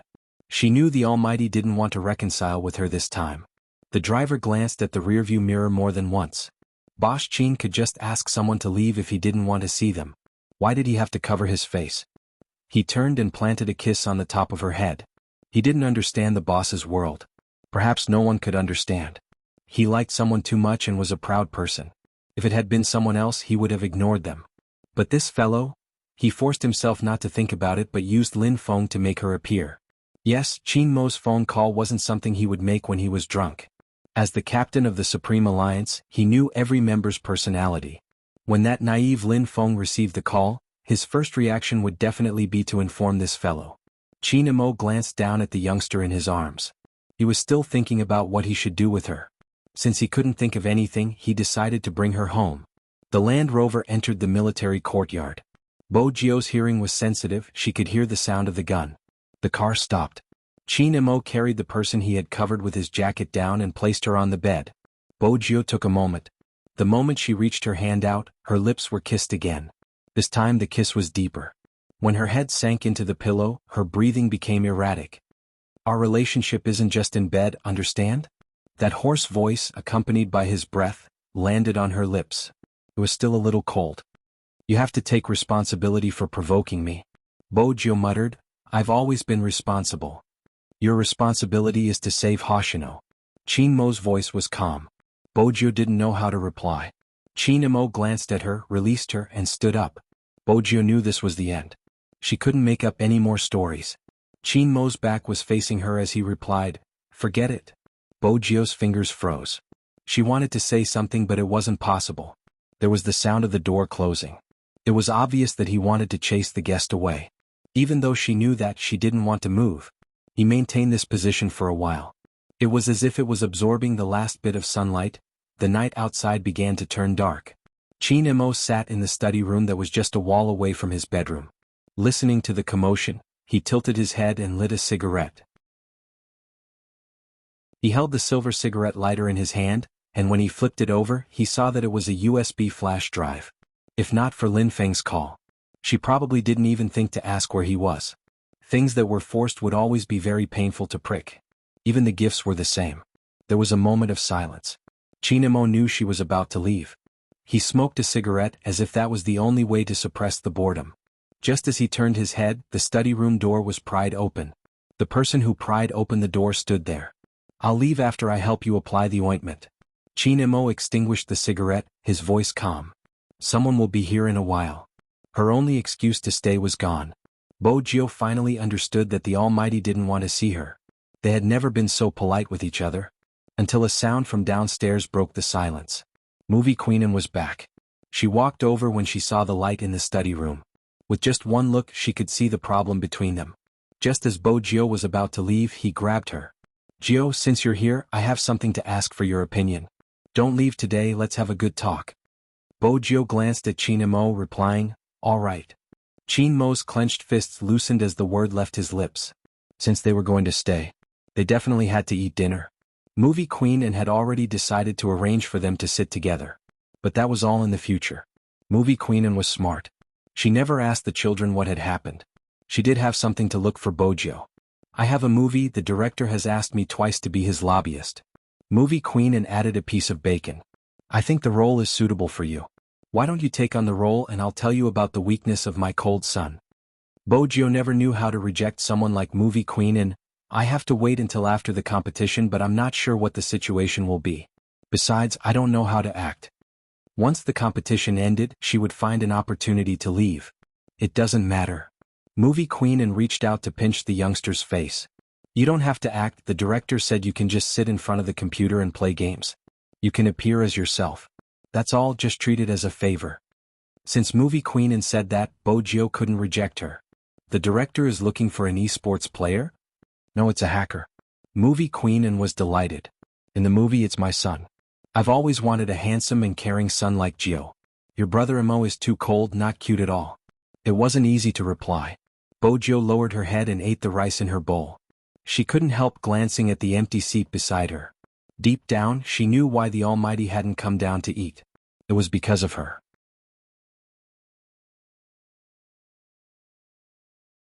Chapter 966. The moment Movie Queen finished her sentence, Bo Jio's phone rang in her pocket. The unique ringtone made her pause. She whipped her phone out. The caller ID wasn't displayed, but the string of numbers was extremely familiar to her. Besides, she knew that Hoshino wouldn't have called her if it wasn't something serious. Bojio turned to movie queen and, apologies, I have to take a call. Then she stood up. When she reached the entrance, her entire aura changed, especially her eyes, which seemed to be covered with a layer of light. It made her look like a devil in the night, dangerous and mysterious. Hello. Something happened to Rao Rong. Hoshino swiped the screen. Everyone in the esports industry is saying that there's something fishy about your match. Fishy? Bojio arched a brow. MMH. Hoshino replied, someone said that Rao Rong didn't go all out in the match and lost intentionally because someone placed a bet on the match. If Supreme Alliance won, the other party would earn a lot. That isn't all, the crime squad has taken Rao Rong away, claiming that there is evidence pointing towards Rao Rong being the mastermind behind the maiden's sacrifice. The organization wants to push Rao Rong out to divert everyone's attention. Bojio's gaze deepened. The son of a hero shouldn't be treated this way. Rao Rong worked harder than anyone else in that match. If it wasn't for him, the other party would have lost badly. Hoshino broke into a warm smile. Shall we take action? MMH? Bojio glanced at the sky. Let's meet outside the police station. It seems like you've already thought of a way to slap them in the face. Hoshino hooked the keys on the table. I'll prepare the costumes and props. Which one do you need? Bojio took a moment. A wooden guitar, a white t-shirt, a black trench coat, a mask, hair dye and a motorcycle, something cool. What are you going to do? Hoshino glanced down at the information in his hands. You're going to use a guitar? Bojio lifted her lips, a hint of devilishness in her eyes. Since I'm returning, I need the audience to prove it. If not, I won't be able to answer to their efforts in impersonating me. You're breaking the rules again. Hoshino's eyes lit up brightly, as though he had been in a daze for a long time. I understand, I'll see you in a bit. See you in a bit. Bojio hung up and turned towards movie queen In, who was watching her. She felt slightly embarrassed. She wanted to see the Almighty again, but time was tight and he might not want to see her. Bojio knew that the Almighty was still angry and it would be best if she could stay. But compared to that, she had more important matters to attend to. Auntie In, I have something urgent to attend to, I have to leave. Movie queen In could tell from Bojio's expression that the youngster had something urgent to attend to. At her age, she was able to see the bigger picture. Alright, you can go ahead. It's time to make my cold son anxious. Otherwise, he will never understand that sincerity is the most important thing in a relationship. Brother Mo is great. It's my fault, I wasn't sincere enough. Movie queen And watched the youngster's serious expression and couldn't help breaking into a smile. Who would take the blame? Her cold son must have accumulated good fortune in his previous life to have met such a sensible child like Gio. Movie queen And glanced at the youngster's serious face and couldn't help but laugh. Who would take the blame? Her cold son must have accumulated good fortune in his previous life to have met such a sensible child like Gio. Movie queen And chuckled. Gio, you'll be at a disadvantage. If he dares to bully you in the future, tell me. I'll be on your side. Movie queen And chuckled. Gio, you're at a disadvantage. If he dares to bully you in the future, tell me. I'll be on your side. Movie queen And chuckled. Gio, you'll be at a disadvantage. If he dares to bully you in the future, tell me. I'll be on your side. It had been the same when she had been young. On the surface, she seemed to be at a disadvantage. But in reality, every time something happened, he would be the one shielding her. A family like Madame Anne's had high standards for upbringing. Grandpa Anne was even more so, he had raised the Almighty like a prince. He played the piano well and knew how to play chess. While she had been wandering outside like a clay figurine, the Almighty had come to meet the foreign guests in his little suit. The In family's house was right next to theirs. Even though it was the same villa, the In family's house was clean. Every time she climbed over the wall and knocked over a flower pot, Grandpa Anne would ask and the Almighty would say that he had accidentally knocked it over. There had been one time when she had opened the In family's safe. The Almighty had taken the blame for her. He had been punished by Grandpa Anne to stand for a long time. If it had been the Almighty, he would never have made such a mistake. In his eyes, such mistakes were childish. He had never been punished by Grandpa, and Bojio could still remember the way her little puppy had stood in the middle of the living room. He hadn't been impatient at all. But he hadn't been happy at that time. When he had tugged her hand over, his expression had been cold. Little Bojio, are you an idiot? Bring the medicine box over. Bring me the first aid kit. If I find any blood on your hands on my sheets, I'll throw you out the window. Bojio was used to such threats. She didn't think much of it. Besides, the Almighty had been the one who had bandaged her hand. He probably didn't mind it being dirty. That day she had hugged her little puppy and slept soundly. Before he had fallen asleep, he had muttered in her ear, "You're so stupid. I guess the safe has to be changed." From that day onwards, all the locks in the family's house had been changed to electronic. Back then, Bojio had told herself that she would take good care of her little puppy. That was probably the reason why Bojio didn't want to receive that person's hateful gaze one day. Movie Queen and watched as the youngster lowered her gaze. She reached out to push Bojio, a faint smile on her face. She had the demeanor of a mature queen. "All right, you can go now. I'll talk to Brother Imo." Bojio didn't have time to stay any longer. But it was good that she had left. The Almighty would probably come down for dinner after she left. After leaving the military courtyard, Bojio glanced at the time on her phone. Then she hopped into a taxi. As the city lights lit up, the night came to everyone's side. The nightlife in the city center started to get lively. There would always be many people near the commercial plaza. The most eye-catching advertising screens hung on the skyscrapers. Everything was a show of life. In the study room on the second floor of the Qin family's house.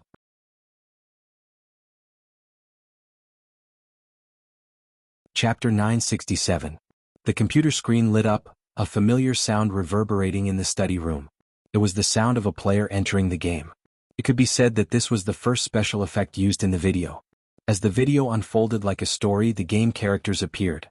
Chinamo looked at the two familiar IDs, his eyes widening in shock. This was before that guy had joined Supreme Alliance, when they had cleared a dungeon together. No, that wasn't right. Chinamo looked at the video, his game character and the youngster's game character dashing towards the other party's wilderness like two gusts of wind. This wasn't just a video of them clearing the instance. It was all the video clips of the two of them fighting side by side. From the moment they first met to the current National League, every scene was presented in this manner by her. Of course, Chinamo knew how much time and effort it took to edit these videos. Moreover, some scenes had to be searched. He had originally thought that this was the end. But it wasn't. At the end of the video was the photo they had posted on their official Weibo. A line of words appeared on it. "I hope to have someone like you, like the cool breeze in the mountains, like the warm light in the ancient city, from morning to night, from the wilderness to the canyon. As long as it's you, it's all good." Chinamo didn't head down because he had seen this video clip. It wasn't long, only around 7 to 8 minutes, but it was hard to believe that it was during normal times. But when he saw the last sentence, Chinamo forgot to move. He just stared at the computer screen. For the first time, he felt that even if it was out of his control, it wasn't a bad thing. His heart seemed to be struck by something. He couldn't help but stand up and walk down the stairs, his eyes scanning the surroundings as though he was looking for someone. There wasn't anyone on the sofa, at the dining table, or even in the kitchen. Chinamo wanted to search the other side. Movie Queen and walked over and stopped him. "You don't have to look, he has left." Chinmo's fingers paused, his brows furrowing. "Left? Mitch, it should be something urgent, you." Before Movie Queen could finish her sentence, her well-mannered son grabbed his jacket from the sofa and walked out the door without turning back. He was still fuming. It was rare for Movie Queen to be so impatient. She strode over. "Son, don't blame me for not reminding you. Gio seemed to have received a call from a friend. It seems like that friend treats Gio pretty well. You have to understand that there are many people who have feelings for Gio. If you continue to be so cold, you might really lose Gio. It's better to have a sense of crisis in a relationship." Even without his mother's reminder, Chinamo already knew. Otherwise, things wouldn't have turned out this way. Perhaps in the eyes of others, Chinamo could get whatever he wanted and had the dominant position in this relationship. But in reality, if anything happened, she would be the one who could leave easily. However, it was enough. After Chinamo saw the video, he told himself that since she didn't want to say something, there was no need to say it. Including Hoshino. All he wanted to do now was find that girl, take her in his arms and tell her that she belonged to him.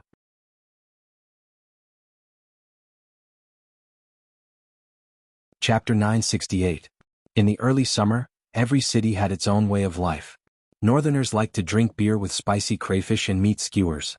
Southerners rarely ate spicy food, but they would go shopping with a few girlfriends. Although these were different, there were still similarities. There would be many people gathered in the commercial square of every city. It was even more so in a metropolis like Jiangqing. The big screen hanging on the building was very high visibility. Not only the people standing there, but even the cars going back and forth could see clearly what was on it. Under normal circumstances, it would be the advertisements of various celebrities. At around 7 p.m. the sky was not dark yet. This was the time when Jiangqing was the most congested. In the middle of the bustling street, located in the commercial city center, was a landmark of China. Cars that came here would have to wait for a period of time even if they were unwilling. Everyone knew the reason. It was too risky. The commercial square had a wide range of activities. There were coffee shops like Starbucks, Burger King, etc. There was also a small fountain in the middle. Many people were walking back and forth. There were young people chatting, old people with children, and even a group of cool high school students playing skateboards. At this time, a pure black tomahawk, like a beautiful wild leopard, stopped in front of the fountain with a swoosh, and a handsome tail swing attracted almost everyone's attention. In front of everyone was a tall and straight young man. His long legs supported himself by the side of the motorcycle. Then he got off the motorcycle nimbly and took off his helmet, revealing a pair of deep peach blossom eyes. The young man was wearing a black mask so people couldn't see his face clearly. Even so, just looking at his figure made people's hearts beat faster. So handsome. This was the exclamation of the girls. The guy at the side raised his eyebrows. That car is really handsome. It was a limited edition. How much did it cost? I'm talking about the person. As the girl said that, she turned back to look at the young man who brushed past her. She mumbled, "He's really handsome. He's holding a guitar. Is he going to sing? I want to stay and listen. Why didn't he take off his mask? I want to see how handsome he is." He definitely didn't take it off because he doesn't look handsome wearing it. That's fine too. Leave some room for imagination. What song do you guys think he will sing? That's hard to say. It's coming. The onlookers were all very enthusiastic. After all, the sight of such a handsome young man with his face turned to the side and tuning his guitar was enough to make people stop. Not to mention the equipment the young man had brought. Instead of the usual microphone, he wore something that looked like a headset on his ear. The crooked part was a small microphone. Needless to say, the youngster looked even more handsome with the equipment. Then the young man smiled at the girls who were looking at him. A series of exclamations could be heard. I can't take it anymore. So cool. The young man lowered his head, took out some wires and inserted them into a small notebook. Just when countless people thought that the youngster was playing a small sound system to make it easier for him to choose the music, the computer screen had actually been split into two parts. This was because the USB drive that was plugged into it had already determined that this was a network intrusion. As for where the intruder was, Bo Jio glanced over, a smile on her face. Her silver short hair was now black and stuck to her left ear. The diamond earring reflected the lights, glinting like a black gem. His slender fingers moved up and down on the keyboard. His hand speed was so fast that no one saw the codes that appeared one after another on the screen and the dialog boxes that kept popping up. It wasn't difficult for her to hack into a commercial plaza since there was a public network here. There were countless people using the Wi-Fi account. It was easy to create a loophole in the system. In a short 30 seconds, Bo Jio had broken through the firewall of the shopping mall. From the surveillance room, she controlled the broadcasting rights of the entire plaza. At the same time, she set up many virtual IPs. Bo Jio wasn't worried that the police would lock onto her. The logic was simple. Anyone in the commercial plaza would be holding onto an electronic product. Regardless of whether it was a phone or a laptop, it would become the originating IP. But she still had to speed up. She was most afraid of going up against the Almighty. Fortunately, Smith was in charge of the crime squad. It's time to greet an old friend. Bo Jio smiled faintly. She pressed the enter button and hid the dialog box. She hugged her guitar and straightened her body. This time Bo Jio was back to Z style. She wanted to tell the police that she was here and that they could catch her if they had the ability. Shall we start? The girls couldn't wait any longer. Bo Jio tilted her head, making the final adjustments. Her voice rang out. Hey MMH sound test. He's so cute. You call him cute no matter what he does. It's just a sound test. Are you jealous? You should grow up like him. I'm your boyfriend, not him. What's there to be jealous about? Even though that was what she said, the jealousy in her voice could be heard. The girl smiled sweetly at the side. As more and more people crowded over, Bo Jio finally lifted her lids. When she looked at them, her clear voice rang out slowly. Use your good morning to accompany me for dinner. Remember to save your thoughts in the piggy bank. I look at the twinkling stars in the sky. I hear the cowherd telling the weaver girl to be brave. When the voice rang out, everyone's eyes lit up. Even through the mask, the charm of the youngster's voice couldn't be suppressed. But, what song is that? It's so good I've never heard it before. Is the generation gap here? Come over, let your boyfriend explain it to you. You were still in primary school when the song was released. Go, don't disturb me. Perhaps it was because the youngster's eyes were too beautiful, or perhaps it was because of the gentleness in her clear voice. More and more people stopped. Bojio sang softly, her lips curving up. Aren't you afraid that we are on opposite ends of the earth, watching your greeting? Riding a magic carpet, flying at the speed of light to me. You let me see the North Star and the Cross Star as a companion, without my arm as a pillow. Are you used to it? Your telescope can't see the loneliness of my northern hemisphere. The Pacific Ocean's tides follow the earth back and forth. I'll wait patiently, waiting for the day you reach the shore. When she reached the word shore, she turned and glanced at Hoshino, who was smiling faintly at her. Both of them were wearing masks, but they exuded different auras. If the young man was cool to the point of being devilish, then Hoshino, who was standing quietly in the crowd, was like spring water flowing in the mountains, like a prince. With their chemistry, they just needed a look to start the operation. In that instant, Hoshino broke into a smile, glancing up. There was a loud swoosh. The big screen that was originally playing the advertisement suddenly changed, and a big Z appeared. No, it wasn't just the various screens in the commercial plaza. It was also the same word that appeared on the phones of the people walking in the crowd. Some people who had watched sci-fi blockbusters immediately thought that it was a hacker attack. The entire commercial plaza was in an uproar. Everyone was fiddling with their phones, but the screen was frozen, not moving at all. At this moment, a manipulated voice appeared on the various screens in the plaza. Before I introduce myself, I have to greet my old friend. Smith, I heard that you came all the way from the Fifth Avenue to China just to catch me. TSK, the more you suffer, the braver you become. Even after so many failures, you still refuse to give up. But I'm really annoyed that you mistook me for someone else. The moment this sentence came out, it immediately attracted the attention of the police. The commercial plaza immediately took measures to remove the network intrusion. But when they sat at the service counter, they realized that the computers were no longer under their control. The network attack this time was too sudden, but it didn't affect the normal operations of the shopping mall. It only occupied the screen. But even so, the people in charge of the shopping mall expressed that they had never encountered such a situation before. Usually, large shopping malls like this would have police cars parked nearby. The patrolling policeman reacted quickly, informing the station at the first instance. It could be said that the local police station was busy to a new height that day. Such a case was too unique and had a negative impact. They couldn't handle it properly, so they could only report it to the higher-ups. At that time, Smith was sitting in the interrogation room, looking at Rao Rong opposite him. He arched a brow. I finally caught you, Z. Rao Rong didn't speak, his hands cuffed. His brows were the same as before, but the corners of his lips curled up, revealing traces of mockery and sorrow. The arrest came very suddenly, and the accusations were overwhelming. Honestly speaking, he didn't mind going in. If his father could be vindicated, he was willing to do anything. But the moment the crime squad charged into the club, he clearly saw that person's gaze had dimmed. He was probably disappointed. Be it him or his team members. Rao Rong lowered his lids, glancing at his cuffed hands. Who knew that he used to really love esports? Why aren't you speaking, Z? Smith chuckled, looking confident. You don't have to think of an excuse to escape. China isn't like the Fifth Avenue, you can't escape even if you want to. While Smith was speaking, Lin Chintao and his team members were being interrogated beside Rao Rong. Regarding Rao Rong, I would like Mr. Lin to provide us with some evidence, the interrogator said politely. Lin Chintao hadn't said a word since he entered. As the most powerful witness, they had to pry his mouth open. But his demeanor made it difficult for them to get any information out of him. He was good-looking and talkative, but at this moment, Lin Chintao was more silent than anyone else. Mr. Lin. The interrogator was about to take the gentle route. Lin Chintao suddenly spoke, his voice low. Do you know that person? What? The interrogator couldn't react. Lin Chintao glanced up, his eyes bloodshot. Rao Rong, what kind of person is he?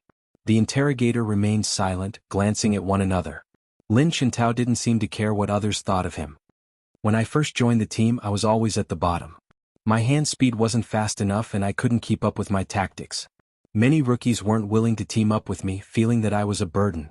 They blocked me in the changing room and forced me to leave the team. It was the captain who stood in front of me, telling me that talent was important but hard work was more important. He told them not to form small groups and ostracize other members. For the sake of the team's victory, he would stay up until 1 in the morning to study the best strategies of each member. He would often lie in front of the computer, revealing the brightest smile for every victory. When he lost, he would tell us that it didn't matter, we could try again next year. How could such a person purposely lose the National League for money? Back then, when the relationship between the team and the club was at its most tense, he took the risk of being frozen by the club to speak up for us. Many companies tried to poach him, but he didn't leave because of us dragging him down. Do you know what the older members repaid him with? They forced him to leave the team, causing him to waste 2 years in esports. The club kept sending in useless relatives. If it wasn't for the captain, we would have died horribly against Supreme Alliance. The interrogator paused. Mr. Lin, I know you have a good relationship with Rao Rong, but this isn't the time to be emotional. If you can provide us with evidence, we will be able to get to the bottom of the case. I don't have any evidence. Lin Chintao's gaze was resolute. Because I don't believe Captain is that kind of person. The interrogator knew he wouldn't be able to get any results even if he continued, hence he left the room. He shook his head at Director Huang. It's too difficult. Any progress on Smith's side? Director Huang's heart sank after listening to Lin Chintao's words. Perhaps it was because of these experiences that Rao Rong had changed just like his father. Ever since Rao Rong came in, he only said one thing, which was that he was the one who did it. He didn't say anything else. Does that mean he confessed? Yes. It had been a smooth interrogation, but because of that, Director Huang wanted to ask more questions. But Rao Rong's attitude. Director Huang sighed. The person beside him reminded, the higher-ups want to close the case as soon as possible. The maiden's sacrifice has caused a huge impact. The media has heard that the culprit has been caught and are still waiting for the verdict. Director Huang paced back and forth, glancing at the time on his watch. Call for a press conference. Yes.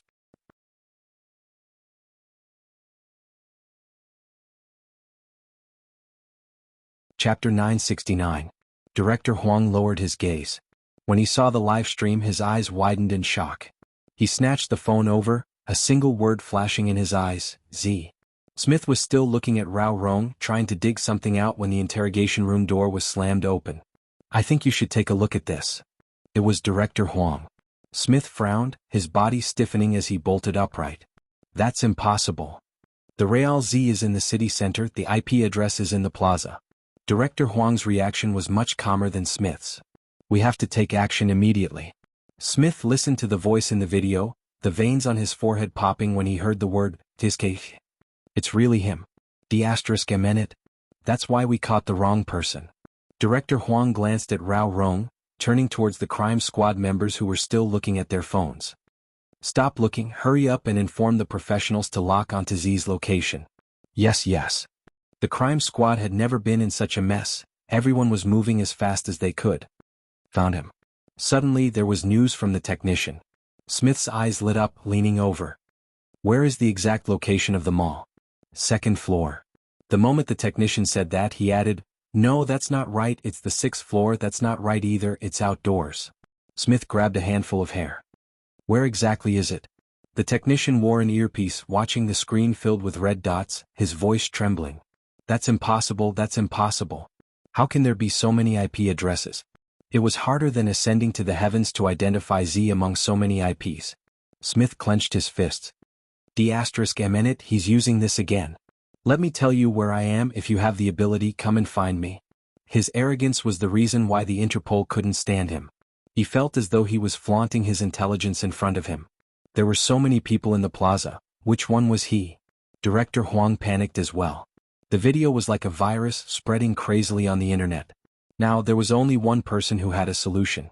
Director Huang whipped out his phone, dialing a familiar number. Hello, Chinamo, the Real Z has appeared. Chinamo received the call and was on his way to the Fu family's house. When he heard the last sentence, his fingers paused and his gaze deepened. It was like a vast ocean, making it hard to read his emotions. His handsome face was reflected in the car window. He didn't seem the least bit flustered by Z's appearance. It was as though in his heart, this day would come sooner or later. Chinamo instructed the driver to turn around while speaking to Director Huang calmly, Give me a simple explanation of the current situation. The moment Director Huang heard that emotionless voice, he knew he was saved. He explained Z's appearance from start to finish.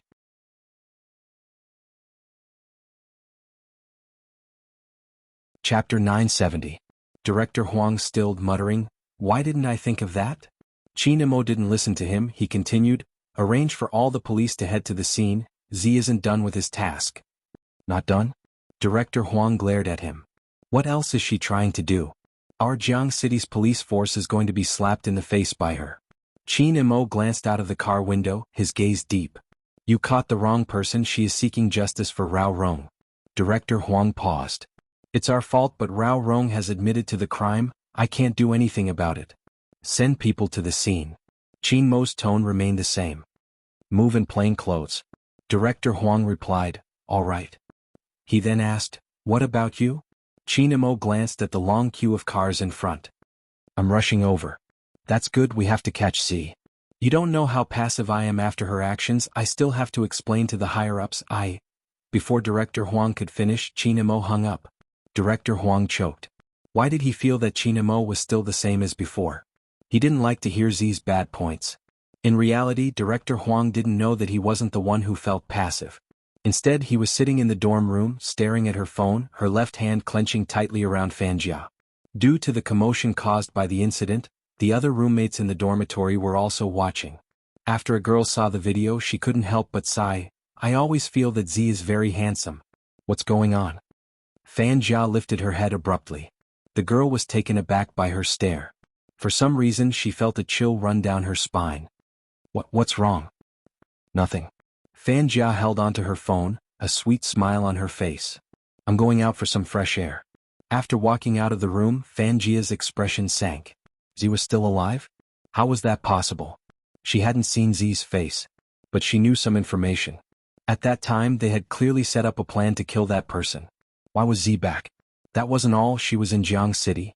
She was right beside them. ***. Fanjia swung her arm, smashing her phone against the wall. Z, who exactly was it? It was destined to be a restless night. The Major Crimes Division mobilized all available vehicles, just to encircle an international criminal. Regarding the maiden's sacrifice, you don't have any leads, but I can provide you with a few clues. Smith, my old friend, the mastermind is a girl, a student from a university. She isn't even 23 years old and has a sweet appearance. She can't be the Rao Rong you caught. I'll show you the evidence later. I know, I'll show everyone the evidence. There was once an esports player who wanted to seek justice for his father after losing his father. He took many detours, but he had never let anyone down and wouldn't fight a meaningless competition for money. Why did he come out?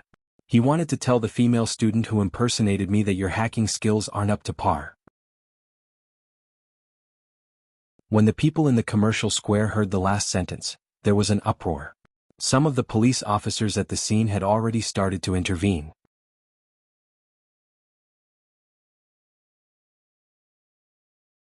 Chapter 971. Look. The audience surrounding the youngster suddenly pointed at the big screen behind the youngster when they heard the high-pitched singing. At this time, the content above had changed. Rao Rong's side profile appeared on the screen along with his father, a hero who wanted to report corruption but was silenced. The photo looked old because Rao Rong was obviously different back then. He was very young. Pieces of evidence were displayed in front of everyone through the video. It was like a 2-minute film. But this movie actually existed in real life. It included the scene where Rao Rong was chased out by the club, and after his return, he didn't hesitate to offend the club in order to replace the worst player the investor had arranged. And what Rao Rong had said at the end of the competition.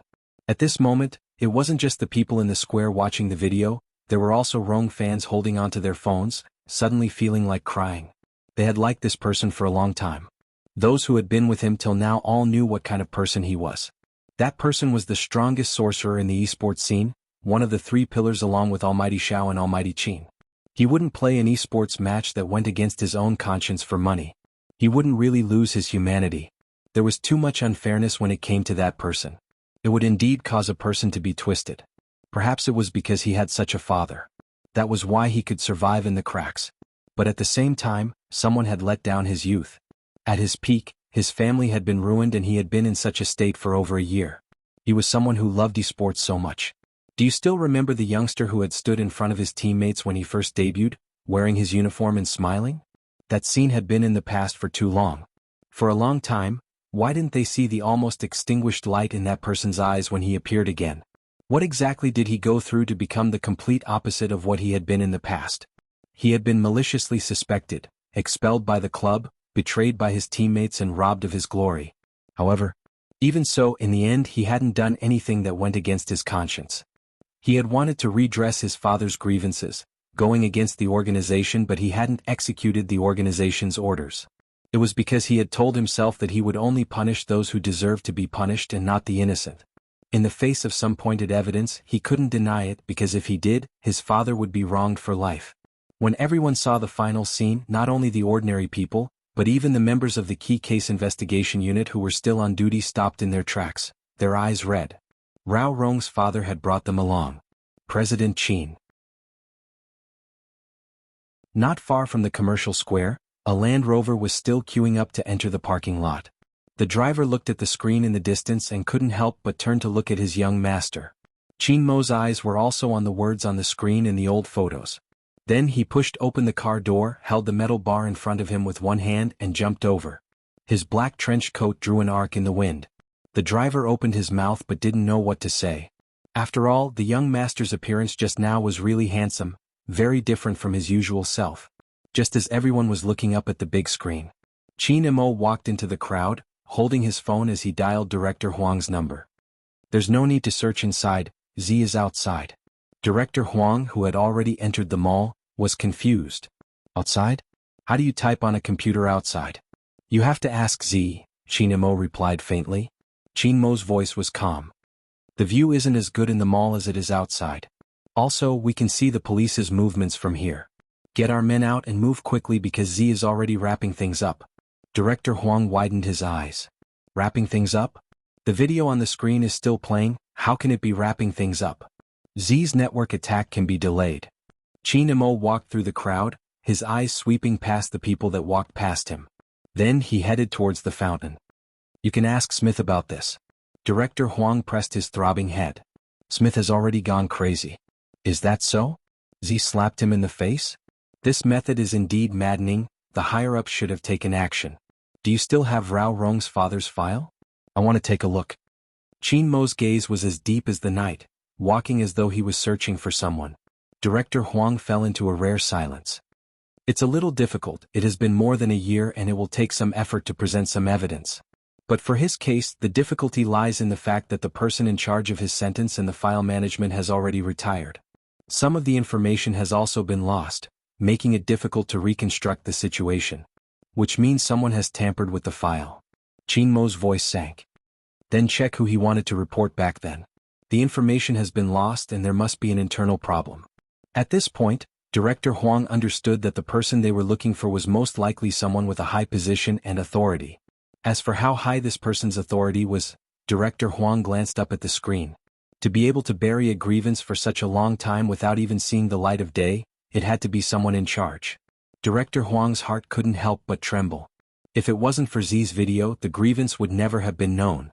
Z, the evil hacker, had chosen to use such a method to make a comeback. Was it to let everyone know the truth? Director Huang's body trembled. When he looked at the screen, his expression changed. This was Z's intention? In that moment, Director Huang seemed to understand why Qin Mo had never believed Z was the culprit from the start. Even if their modus operandi was very similar, even the way they acted was 90% similar. But in terms of intention, it was worlds apart. Z was using a hacker's method to do the same thing. To cry out for justice. To let the truth be known and to return justice to the victim. Even so, Director Huang didn't believe their path was the same. Because they had to consider more. That was right, someone like Z would become the ideal hero in everyone's heart. But to maintain peace, they had to rely on the strict policemen who were constantly on the move and didn't even have time to eat when they were busy. Against Z. Even Director Huang felt that it was a pity. But he still had to say that people with different beliefs couldn't make plans together. In the past, Qin Mo had deviated when it came to Z. Therefore, this sentence could not be more suitable to be used on these two people. Among all the criminals, Z was the only one who could earn Qin Mo's praise, no one else. But a criminal was a criminal after all. He believed that Qin Mo had a balance in his heart. And now Z had appeared again. Even he didn't know how Qin Mo would deal with it. Outside the plaza, the crowd was surging. The video on the screen was still playing. Chinemo suddenly paused, the corners of his eyes arching. Where was the singing coming from? He furrowed his brows for a moment, then followed the sound and quickly walked over. At this moment the singing stopped. Chinmo's eyes dimmed in that instant.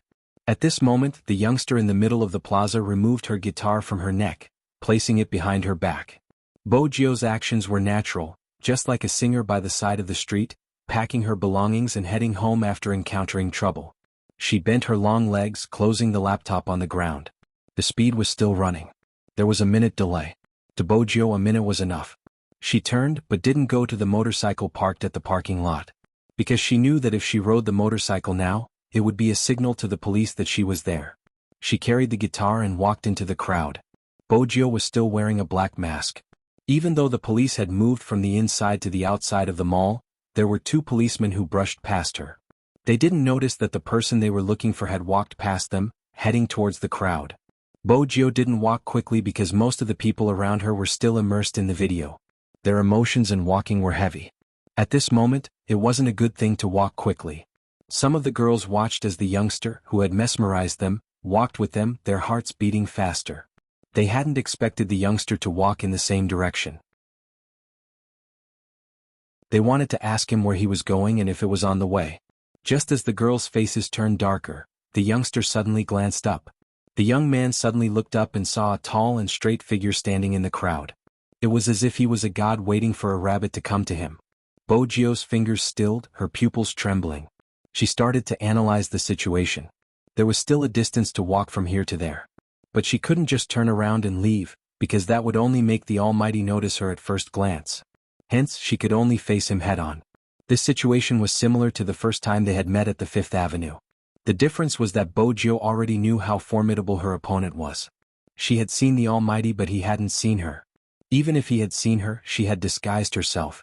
But Bojio wasn't sure if her disguise would work in front of the Almighty. Bojio watched as the distance between them shortened. Her left hand, which was in her pocket, clenched tightly. 90 meters. 80 meters. 70 meters. 60 meters. Bojio counted the numbers in her mind. There were 2 times when the Almighty's gaze swept over her. Her heart didn't seem to belong to her, beating rapidly. She had to think of a way. Otherwise, it was very likely that he would be recognized.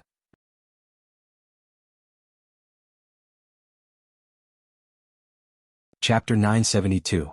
Hoshino, who was as gentle as jade, reached out to press down on his earpiece. I'm here. Create a small commotion to divert Chinmo's attention. When Bojio spoke, she tilted her head. Her voice was so soft that no one around her could hear what she was saying. Chinmo? Hoshino adjusted his position, catching sight of the tall and aloof figure. His fingers paused. Okay. The moment Hoshino said okay, Bojio and Chinmo were only 20 meters apart. If it wasn't for the person in between, it would have been 20 meters. If it wasn't for the person in between, the Almighty would have recognized her. The Almighty would have recognized her long ago. Even the ticket seller at the cinema hadn't been able to escape the Almighty's sharp observation. This time, even Bojio wasn't sure how high her chances of escaping were. But wouldn't it be more exciting this way? The youngster curled her lips into a smile. Listening to the discussion about her behind her, she suddenly paused and turned her head back. The black mask covered most of her face, but her voice was gentle and a little low. You guys seem to like the song I sang just now. The girls' hearts started racing. They looked at the youngster's beautiful eyes, feeling as though they were being sucked in. What was this? She was suddenly being hit on by a pretty boy. And it was the pretty boy they had been trying to get his contact details. Mamich? Why aren't you speaking? Bojio tilted her body. Even her shoulders were a little low. After all, with her height, she had to lower herself if she wanted to listen to a normal girl's words. The young man's shoulders were lowered, as though he was listening to what she had to say. The scent of the young man wafted towards her, and a pair of deep eyes stared at her. He was so handsome that it made her breath quicken. Any girl would feel their heart racing when they were stared at like that. The girl who was being hit on felt a little dizzy, her cheeks flushed. Mamich, I like it. I'm planning to sing at the next intersection. You can follow me if you like. The youngster's gaze was so sincere, her aura gentle and gentle. It was hard to resist. Follow, you have to follow. He's asking me out, he's definitely asking me out. The girl smiled happily. Bojio maintained their intimate position. There were still 5 meters left. At this moment, Qin Mo's gaze landed on him. Not far away, a loud and clear sound suddenly rang out. Z. Where's Z? No one knew who said it because it came from the crowd. But it was such a sound. This attracted the attention of all the police. In addition, there was a person who was flying through the crowd. His speed was so fast that the people on the other side immediately moved. Even Qin Mo's figure shifted for a moment. But it was only for an instant. As soon as he took a step forward, he immediately retracted his leg. Those eyes were very deep. Don't go over. He spoke to Director Huang through the Bluetooth earpiece. But it was too late. Once they took action, there was no turning back. This was the norm when carrying out a mission. In addition, there were so many people in the commercial square. Even if an order was given, it would be very difficult to return to its original position. However, this also showed that the person was very close to him. Sun Tzu's Art of War. A diversion. Qin Mo's handsome side profile was more dignified than ever. The corners of his lips lifted slightly, his eyes sweeping across everyone around him. Qin Mo's smile made Bo Jio feel danger. Even after such a huge commotion, the Almighty still hadn't left. The immense pressure was similar to the time she had been in the Fifth Avenue. She had avoided the police easily, but not this person. Her wig had been removed and she had been forced to fight. Today she didn't want to fight. Because if she fought, she would definitely lose her position. Losing her position meant that her identity would be lost. Fortunately, she was prepared. She was prepared to prevent the Almighty from falling for her trap. To be honest, everyone who played hero had a lot of tricks up their sleeves. Under normal circumstances, the culprit would appear. Wouldn't an ordinary person move? The Almighty stood there without moving, as though he was waiting for her to come to him. Bo Jio arched a brow. Just as she was about to meet the Almighty, she suddenly turned and asked the girl beside her, "What's going on?" They seemed to be arresting someone. The girl only had eyes for the youngster. Bo Jio laughed lightly, her tone natural. "Do you want to take a look?" "I don't think so. Will it be dangerous?" After all, the commotion was huge. She wasn't sure what would happen. Were all boys curious? The girl tilted her head towards the youngster wearing a black mask. "All right then." Bo Jio sounded helpless. She raised her left hand and pressed onto the backpack on the girl's back. Her voice was low and warm. "It's a little heavy, can I help you?" It's fine. The girl blushed. "You can just stand beside me, why do you need to carry the backpack?" Bo Jio laughed softly. "I really don't know what to do with you." That pampering tone. Someone was drunk. Some people frowned slightly when they saw this scene. The latter was Qin Mo. The moment he locked onto the youngster, he almost suspected that he was the person he was especially familiar with. However, their posture was too intimate, as if they were a couple who had just started dating. Z wouldn't bring a girl with him. Besides, the intimacy wasn't fake. It shouldn't be. There wasn't any time for Qin Mo to confirm anything. Amidst the crowd, the couple had already walked past him. Qin Mo glanced back, suspicion still lingering in his eyes. Walking in front, Bo Jio could feel the Almighty's burning gaze behind her. It was as though he could see right through her. Fortunately, the girl reacted at this time. She blushed and said, "Can we always be together later?" Bo Jio felt as though every girl was her angel. "Let me take a look if it's possible." It was this last interaction that caused Qin Mo to shift his gaze away from the youngster's back, towards the other person. In reality, Bo Jio didn't know that it was her back view that made Qin Mo even more suspicious. Fortunately, Bo Jio had prepared beforehand. Otherwise, it would have been difficult for her to escape this time. The girl was the key. Bo Jio smiled. Successfully escaping from the Almighty was a great achievement for her. The girl watched from the side and couldn't help murmuring, "He's really handsome." It was also these 4 words that were faintly floating in the air, and the message within them was captured by others.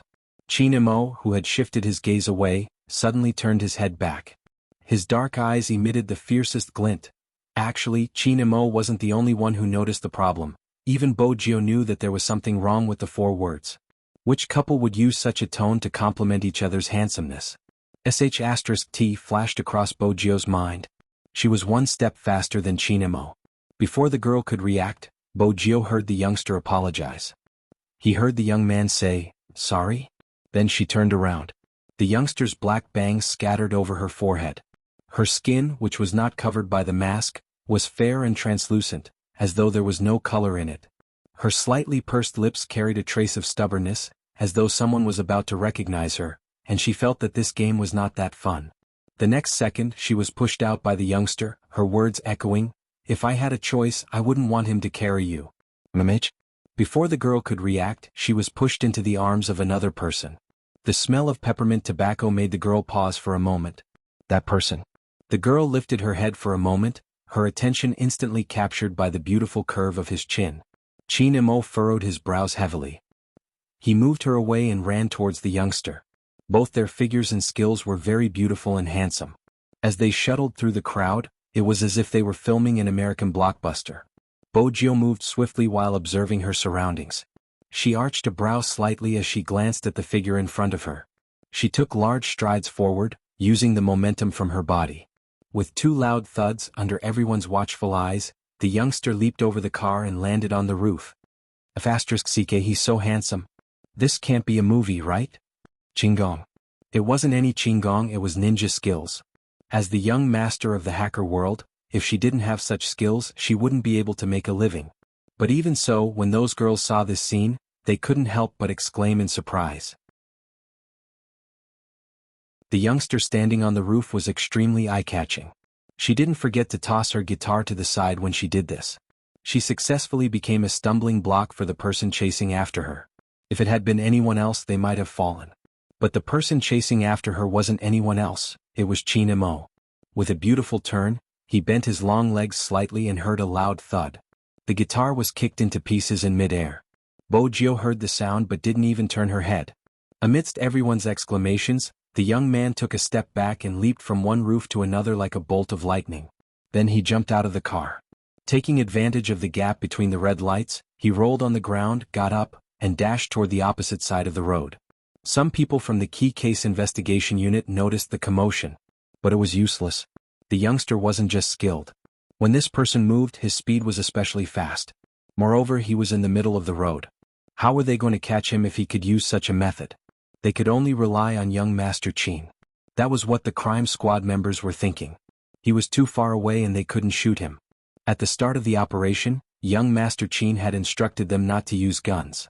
But even if they had guns they wouldn't be able to aim. The youngster's mobility was too strong. She didn't leave the crowd. It wasn't easy for them to shoot. It was the same even when she barged into the crowd. The crowd had assumed that the youngster would leave just like that. But what they didn't expect was that there was another figure following closely behind. His slender legs and his black windbreaker fluttered as he moved, making everyone feel that they must have come to the wrong place. To be honest, both of them were equally skilled and fast. The only difference was the length of their legs. Chin Mo's legs were longer than Bojio's and the Almighty was good at predicting her escape route. The moment she moved, the Almighty would know where she would land. Hence, the distance between them narrowed. Just as she was about to be caught, Bojio turned and threw something behind her. Swoosh. It was a pack of cigarettes. As Chin Imo dodged, he asked faintly, "Don't you have anything else to throw?" Bojio didn't reply. Any turn would give the other party a chance to catch her. The Almighty's height and long legs gave him a natural advantage. Bojio ran, kicking the wall beside her.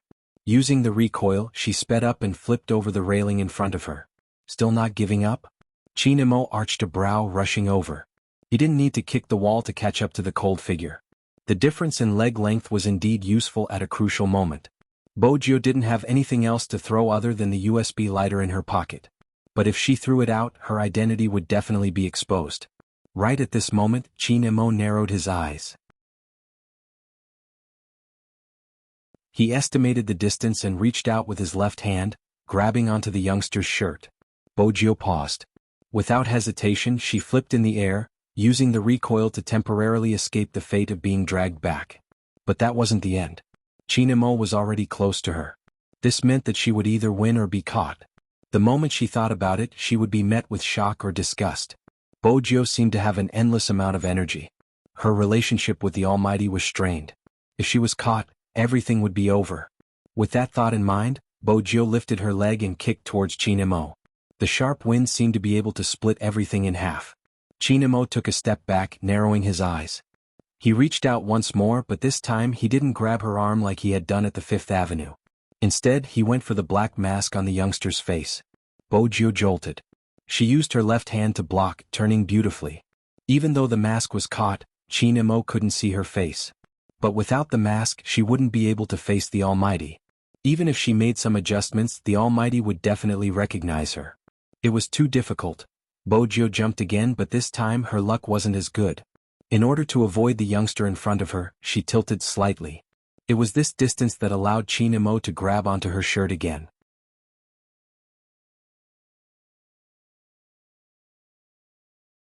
Chapter 973. In the nick of time. A black motorcycle sped by the side of the street. The person on top was wearing a helmet. His eyes were deep and he had a gentle aura. If it wasn't Hoshino, who else could it be? He held onto the handlebars with one hand, turning his body and extending his hand in her direction. Swoosh. The youngster moved in midair, grabbing onto the person's hand. With a flip of her long legs, she climbed onto the motorcycle. His speed was very fast, and his movements were as graceful as flowing water. The drivers in the cars parked by the roadside were dumbfounded. Even if the crime squad reacted, it wouldn't be of any use. The heavy-duty motorcycle, be it the size, appearance or the sleek design, was a testament to its speed. It was like a wild leopard charging out, not easy to block. Chinemo stood tall and straight, his eyes looking at the tomahawk gradually disappearing into the traffic, as if he had been abandoned by someone. He slowly clenched the black mask in his palm, and the aura that emanated from his back was extremely cold. Director Huang stood opposite him. The moment he saw the person escaping, his breathing became heavy. When he caught sight of the black mask in Chinmo's hands, his eyes widened. You removed Z's mask? Did you get a good look at his face? Do you need me to contact a technician to draw out Z's facial features based on your memory? I didn't see him. Chinmo glanced up, replying calmly. Director Huang froze on the spot. Young Master Qin's gaze sent chills down his spine no matter how he looked at it. Cough. Director Huang started to reflect. We didn't think things through, we didn't expect this to happen. Z is indeed a thorough person. He gave the thieves nearby a sum of money and instructed them to flee upon receiving orders. I've already questioned the one we caught. He doesn't know Z's face, he only gave a rough description of his height and clothing. The person you were chasing just now is him, the rest of the clues are pitiful. Chinmo glanced at him. Start with the motorcycle. Director Huang was confused, they wouldn't be able to find anything from the license plate. It's a limited edition Tomahawk, there aren't many in the country, check the owner. Chinmo's voice was calm. Before Director Huang could reply, his phone rang. The call was from the higher-ups. The tone of the call was not particularly good and carried too much emotion. Have you caught him? The culprit is skilled, we have to continue the investigation. Director Huang wiped his sweat as he spoke. His tone turned stern. You should be aware of the impact of this matter. It was such a public occasion and the mall was hacked, but the crime squad couldn't do anything about it. Director Huang, isn't it time for you to reflect on the crime squad's capabilities? We need to give the people an explanation, and even more so, we need to give an explanation to those who have been affected by this incident. Director Huang paused before replying, I understand. I don't need to say anything else. Even if what Z did wasn't a heinous crime, there are some problems that need to be solved in a proper way. What would the public say if a hacker found out about the unjust case from years ago and the police knew nothing about it? What will the higher-ups think? Director Huang inhaled deeply. Secretary Liang, I understand what you're trying to say. I don't really care about what the higher-ups think, but there are some unjust cases that should be uncovered by our own people, otherwise, it would be too much of a slap in the face. Secretary Liang frowned, but before he could speak, Director Huang added, there are still some loose ends to be done. Director Huang added, there are still some loose ends to be done. I don't think the most important thing now is to find Z. Instead, we should help an old comrade reverse the verdict and give his son an explanation. If it's really as the video says that Rao Rong hasn't been able to seek redress for the past year, there must be an internal problem. Secretary Liang paused for a moment before saying, I agree with you on this point. I still have a meeting to attend, and it will be about today's incident. So, Old Huang, any evidence on your side is especially important. I've already submitted a proposal to deal with this organization. We will work with the United Nations Interpol, and the military will also send people over. They should be in Jiang City by now, and they will work together with the Key Case Investigation Unit. That's all for now. Director Huang listened to the other end of the call. He glanced over at the commercial plaza. The screen had switched back to the advertisement. It was as though the video hadn't existed. But it wasn't non-existent. The video had already spread online. With such a huge influence, it meant that Rao Rong's father's case had to be retried. And this time no one dared to obstruct the retrial. With that in mind, Director Huang felt comforted. He finally understood what it meant to borrow the power of the masses. With the supervision of the masses, some matters would be sped up. But at the same time he had witnessed Zi's true terror. Fortunately, she had only exposed the truth and hadn't used her power for anything else. But did she come to China because someone had impersonated her? Director Huang couldn't help but ask Qin Imo. Qin Imo retracted his gaze, stuffed his left hand that was holding the black mask into his pocket, his voice indifferent. Perhaps. What did he mean by, perhaps? Director Huang wanted to continue, but Qin Imo boarded the Land Rover. Qin Imo boarded the Land Rover parked by the roadside. Before he closed the door he added, the outcome of Rao Rong's father's case is crucial. Rao Rong will only tell the crime squad after finding the person who framed his father. Director Huang frowned. Shouldn't he cooperate with the investigation now? He won't. Qin Imo glanced at Director Huang, his expression calm. Because he doesn't trust the police. Director Huang shook his head. How did he become like this? After being hurt so many times, a person has to change. Qin Imo arched a brow as though he was stating a fact. Around that year he believed but realized he was hurt even more. If it wasn't out of hatred, no one would be foolish enough to get involved with a criminal. Director Huang clenched his teeth. This matter was more troublesome than he had expected. If they didn't investigate further, Rao Rong would probably hate them even more. It wasn't going to be easy. There's one more thing. Qin Imo glanced up, a glint lingering in his eyes. There are some things he didn't say because he wanted to say it during the trial. He was worried that if he said it now, the person who framed his father would have a way to avoid it. You should think about who in the internal department would have that ability. Director Huang froze. He had thought about the conditions Qin Imo had mentioned. It seemed like it was time to take this issue seriously. The Land Rover drove off. The chauffeur sat in the front and wanted to drive straight back to the courtyard. But he heard his young master's voice from behind. Turn left. Turn left? Where was he going? The chauffeur didn't dare to ask. Qin Imo sat in the back seat, glancing at the black mask in his hands. He whipped out his phone and dialed a number. Qin Xiaodong heard the sound in the living room and immediately picked up the phone.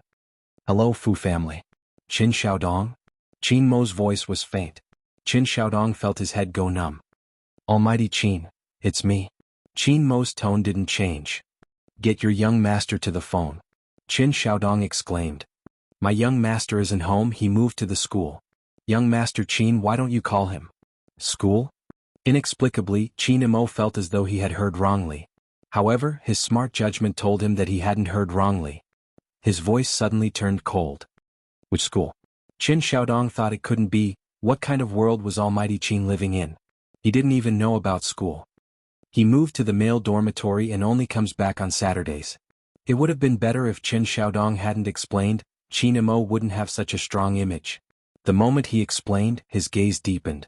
He tightened the mask in his hands and knocked on the car door. The sound didn't just startle the chauffeur, it also confused Qin Xiaodong. What was going on? The chauffeur sat in the front, watching his young master's cold and handsome face. Someone was going to be in trouble today. Indeed, someone was going to be in trouble. Fan Jia had never expected things to turn out this way. Z. The person who should have died a long time ago. How could she ruin her plans to such an extent? She had to make preparations to retreat. But she wasn't willing to leave just like that. Perhaps there was another way. Fan Jia narrowed her eyes, trying to maximize the benefits she and her partner could get. As long as someone warned Rao Rong, he wouldn't say anything. Come to think of it, even if she didn't warn him, with Rao Rong's intelligence, he wouldn't go all out. Rao Rong didn't know who killed his father. She was the only one in the know. If she exposed it, it would be a secret forever. There was no information, no files, even the judge had retired. The case had been in the past for so long, it wasn't easy to investigate. Besides, a truly powerful person wouldn't kill someone personally. Of course, they would do it from a higher position. Unless there was a thorough investigation, it wouldn't be easy to find out who the culprit was. Rao Rong was well aware of this matter. Before the culprit surfaced, he wouldn't say much. Besides, even if Rao Rong leaked her information, it wouldn't be the same. She wasn't the same as when she had met him. It was just that she had lost some information. However, some information was indeed fatal to her. Hence, she had to make some preparations. Fan Jia clenched her fists. The main point was the information released by the person who was supposed to be dead. How did he know which school she was in, and how did he manage to deduce her current identity? Her brother was right. If she wanted to get what she wanted, she had to get rid of Z first. Previously she had used Chinemo. Even though it hadn't been successful, it had been effective. But this time, since Chinemo had lost a portion of his memory, didn't that mean that the chances of success would be much higher? Besides, those people didn't want Chinemo to have any contact with Z. Everyone hoped that he could think rationally and without any emotions, right? In reality, Fanjia still couldn't understand why he treated Z differently. However, this difference made her want him even more. Fanjia? Fanjia? The voice beside her snapped Fanjia back to her senses. What is it? We are going to meet at the school gates, do you want to come? Sure, wait for me to go get something. At times like this, she had to act as she usually did. Even though there was a temporary setback and the plan had to be delayed, it didn't mean she didn't have a chance of winning. Fanjia pushed the door open and entered the dormitory. She dialed a number. Rao Rong has betrayed us. Either the crime squad won't be able to find anything or he will shut his mouth forever. It will be easier for you to take action. The person on the other end inhaled deeply. Are you crazy? Why are you taking such a risk? Do you know how strict the investigation is? No matter how strict the investigation is, as long as there is no evidence, you won't be able to get a verdict even if you are suspected, right? Fanjia narrowed her eyes. Besides, it was that person's idea to make Rao Rong's father disappear. With him protecting you, what are you afraid of? Do you know when he will stop protecting you? Even if you don't do anything and wait for the internal investigation, that person will have no choice but to separate from you in order to protect himself.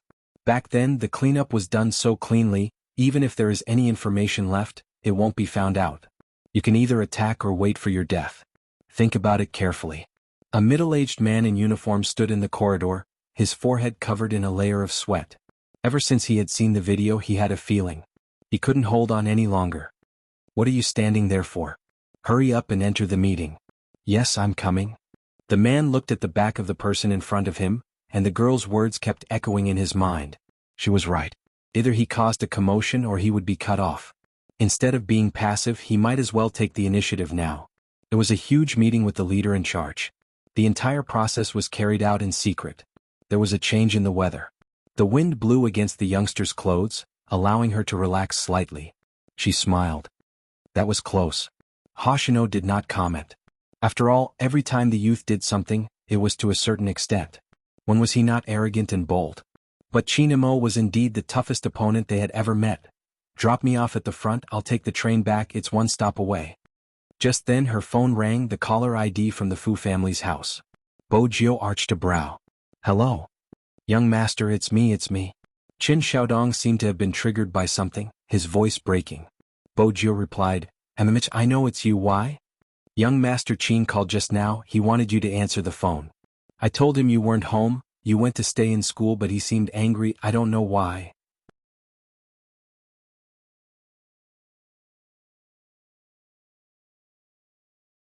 Chapter 974. Young Master, isn't it weird? If young Master Qin wants to look for you, he can just call your phone. Why did he call my house? When I picked up the call, my scalp went numb. Even though young Master Qin's voice sounds nice, it's still scary. As a butler, Qin Xiaodong was a little naggy. But it was his nagging that made Bojio frown. Xiaodong. MMH? Qin Xiaodong didn't understand why his young master was calling him that. Bojio's gaze dimmed. I have something to do, I'll hang up first. If young Master Qin calls again, tell him I'm in school. That's what I said, I.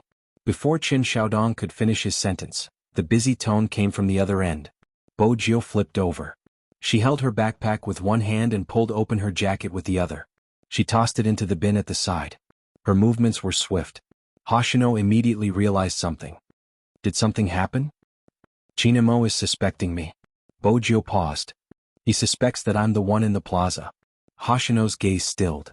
Do you want to leave? Bojio glanced up and shook her head, her voice low. The National League hasn't started yet, I'll leave after Supreme Alliance wins. Hoshino watched the youngster. After a long moment, he said, I'll arrange a special passage to prevent any difficulties. MMH. Bojio swiftly changed her appearance, leaving only her hair. She couldn't do it here, she had to return to the dormitory and create an alibi. There was one more thing she had to do. She had to reach school before the Almighty. Bojio glanced at the main road, turning towards Hoshino. Head from the east, leave the car at an area with many stolen cars and hail a cab back. All right. Hoshino's aura didn't change, his long legs supporting the left side of the motorcycle. Be careful, if we're discovered, we'll head back to 5th Avenue. Bojio nodded, rushing into the subway station. She glanced down at the time on her wrist, thankful that it was a traffic jam. If not, they wouldn't have been able to shake off the crime squad car so easily. But even so, there were still cameras on the road.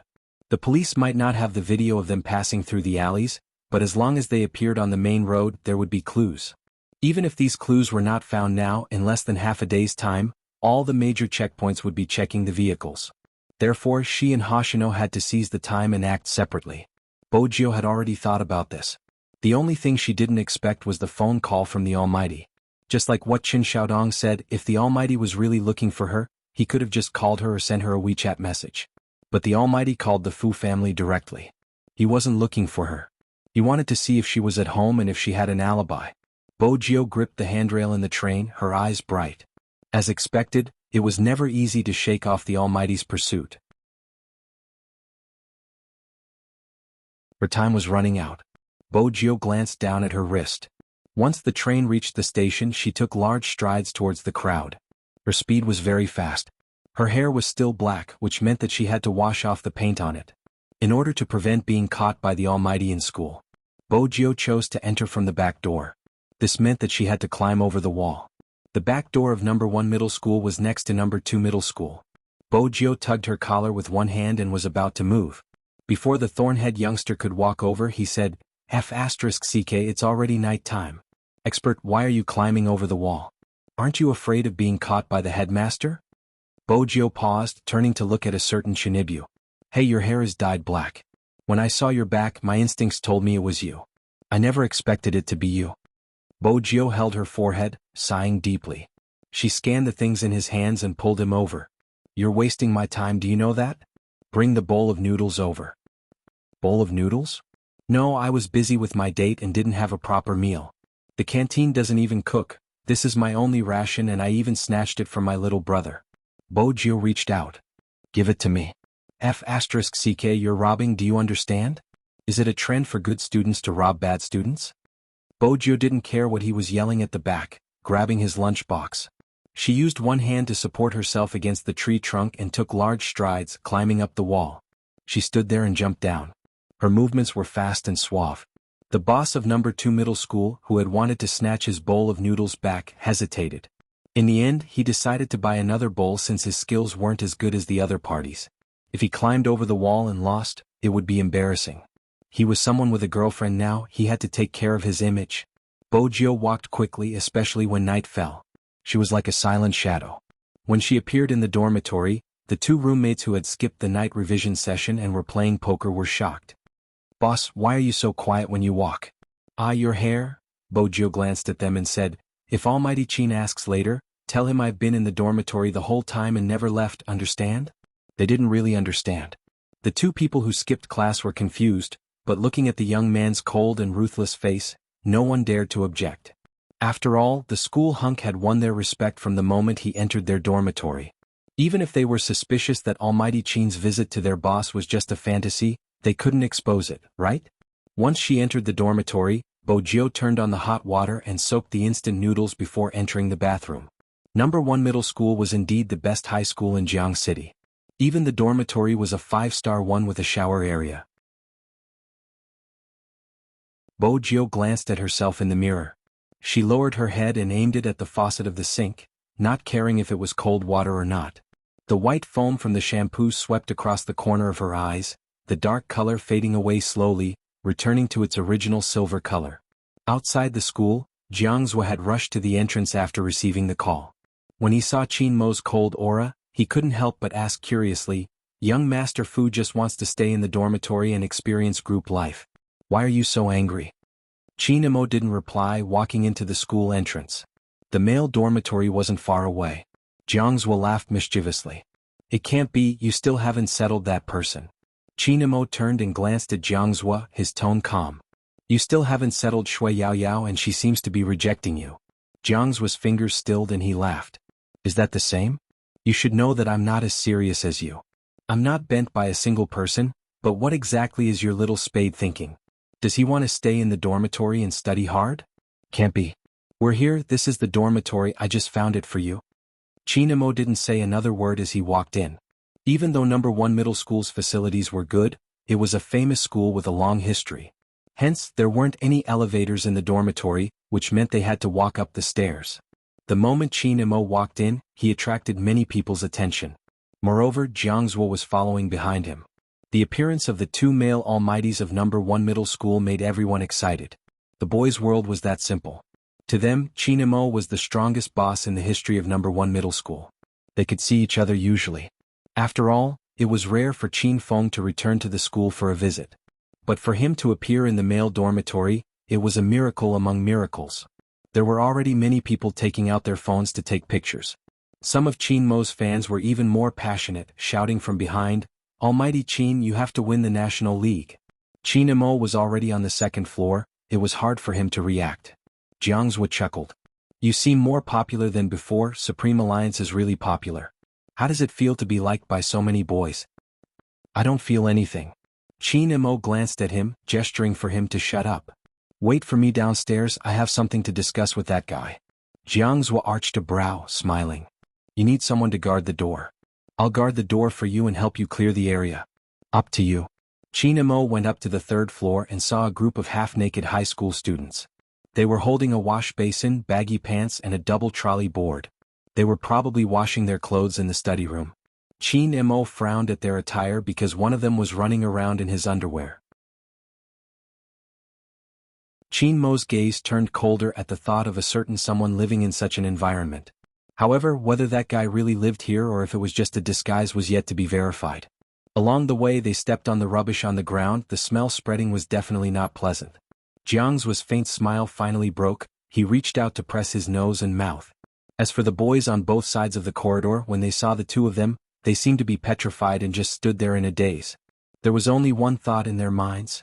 F***ck, why did Almighty Qin come to such a state?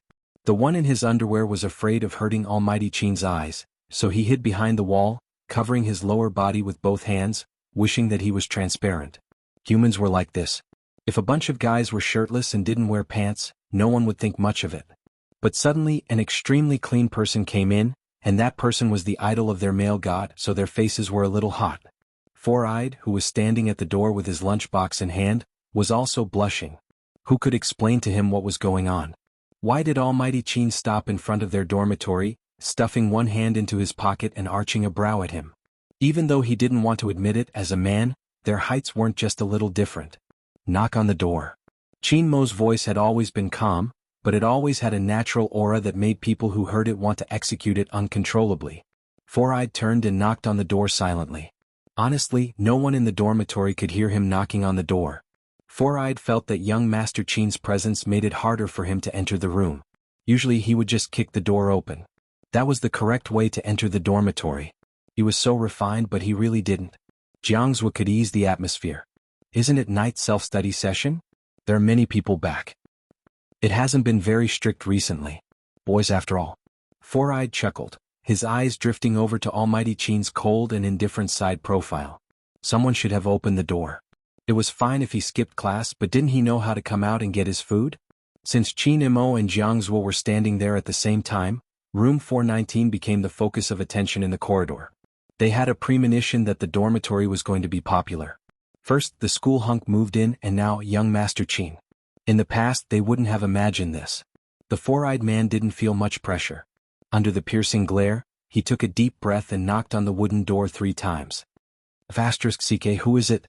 I'm still playing games. It should be Four-Eyed. Our food is definitely here. Hey, that's good. The man opened the door as he spoke. You really are Four-Eyed. Come, let me see what you bought. What 2 words? The man couldn't finish his sentence. What was with Almighty Qin and young Master Jiang beside him? All of a sudden, the man was reminded of his new boss's words. He turned his head and opened his mouth. He wanted to ask his new boss to come out of the bathroom, but unexpectedly, the youngster was already sitting in front of the wooden table. His hair seemed to have just been washed as it was still dripping water. His back was facing him, his head lowered as he fiddled with a bowl of instant noodles, seemingly waiting for it to be cooked. When did the new boss come out? Wasn't he a little too fast when he opened the door? Chinamo glanced up at the man who was petrified in front of him. He reached out to push him away and walked in. The man who was coming down from the top bunk almost tripped and fell when he saw this scene. When the man at the door snapped back to his senses, he called out anxiously, "Boss." When she had heard the knocking, Bojio had already guessed that it was the Almighty. She arched a brow and turned back with the plastic fork that came with the bowl of noodles. The Almighty was standing at the messy entrance of the dormitory. He was dressed in a trench coat, his long legs tall and straight. His elegance and cleanliness were a stark contrast to the surroundings. No matter what, she felt a little guilty.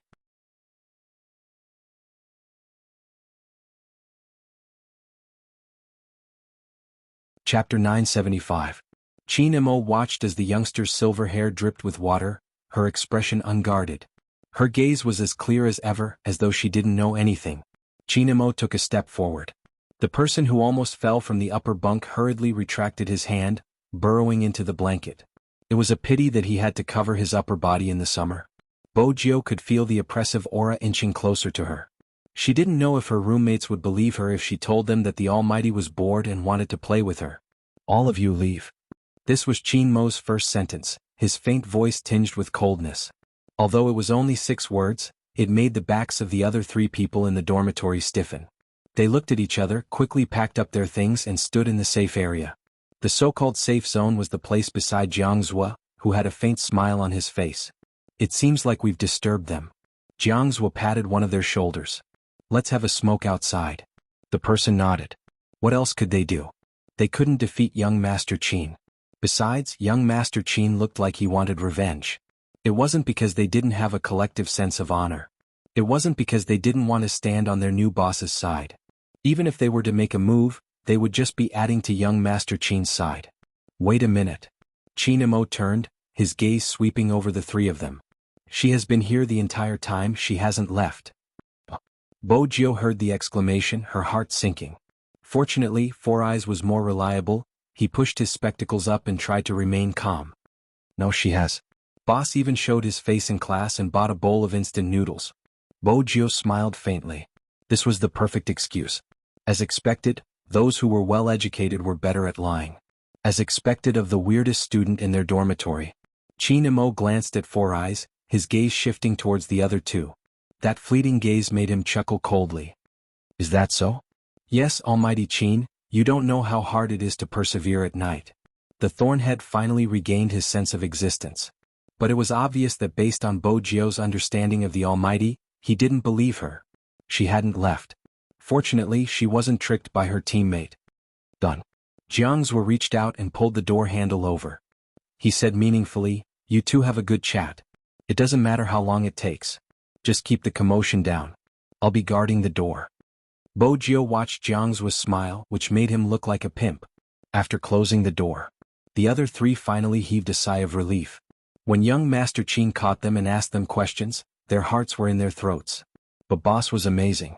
How did he know what young Master Qin would ask them? Needless to say, their acting just now was top-notch. After admiring themselves, the 3 of them couldn't help but be curious. They asked Jiang Zhuo, "Young Master Jiang, what happened between young Master Qin and our boss? Did you have a conflict?" Jiang Zhuo leaned against the door, his head tilted as he lit a cigarette. He held it between his fingers and smiled. "How can it be a conflict? They are discussing matters regarding tomorrow's competition, so we can't disturb them, understand? As for how to negotiate, that would depend on Chinamo. Honestly, Jiang Zhuo rarely saw Chinamo like today. It was rare to see him exuding such a cold aura from the inside out. Hopefully everything was fine."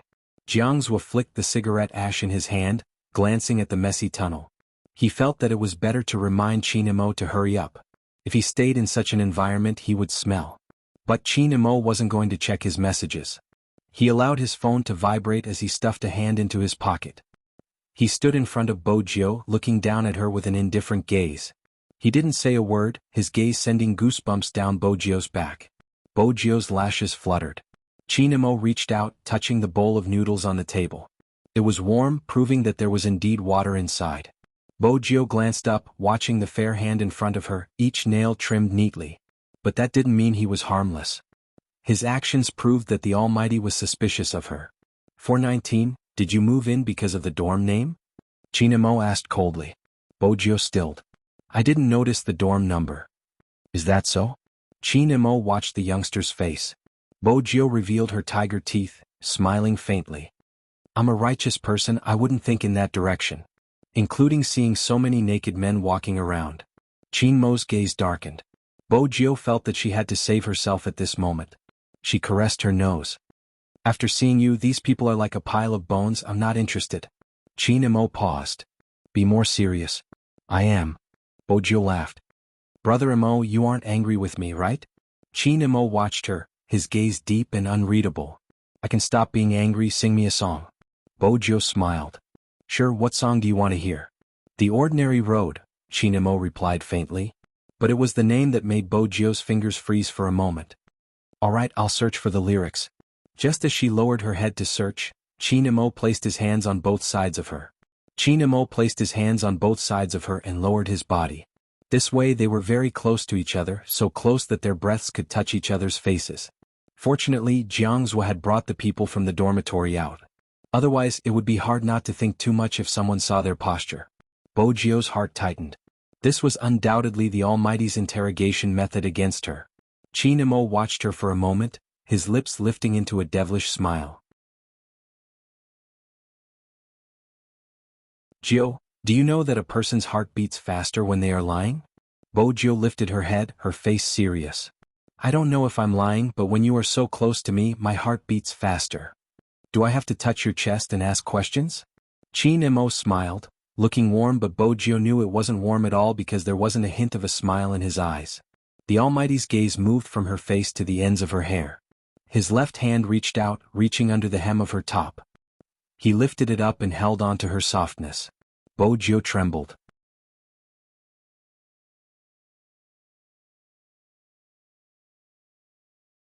Chapter 976. That's the inconvenience of staying in the male dormitory. I want to take a shower before they all return. Her excuse was flawless. Chinamo laughed again. He leaned against her, and there seemed to be a coldness at the corner of his mouth. Bojio couldn't help but shrink back due to the strength of his fingers. However, Chinamo was faster than her.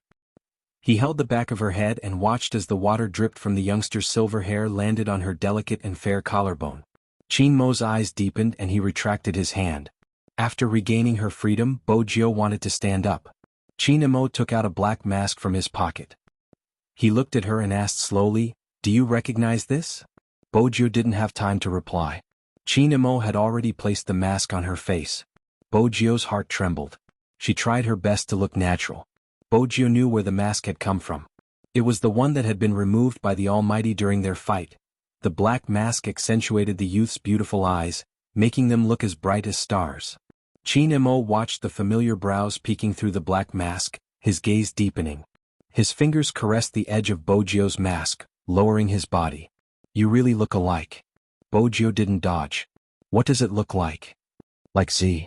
The moment he said that, her back stiffened. It wasn't because of the Almighty's words, but because of the sudden kiss.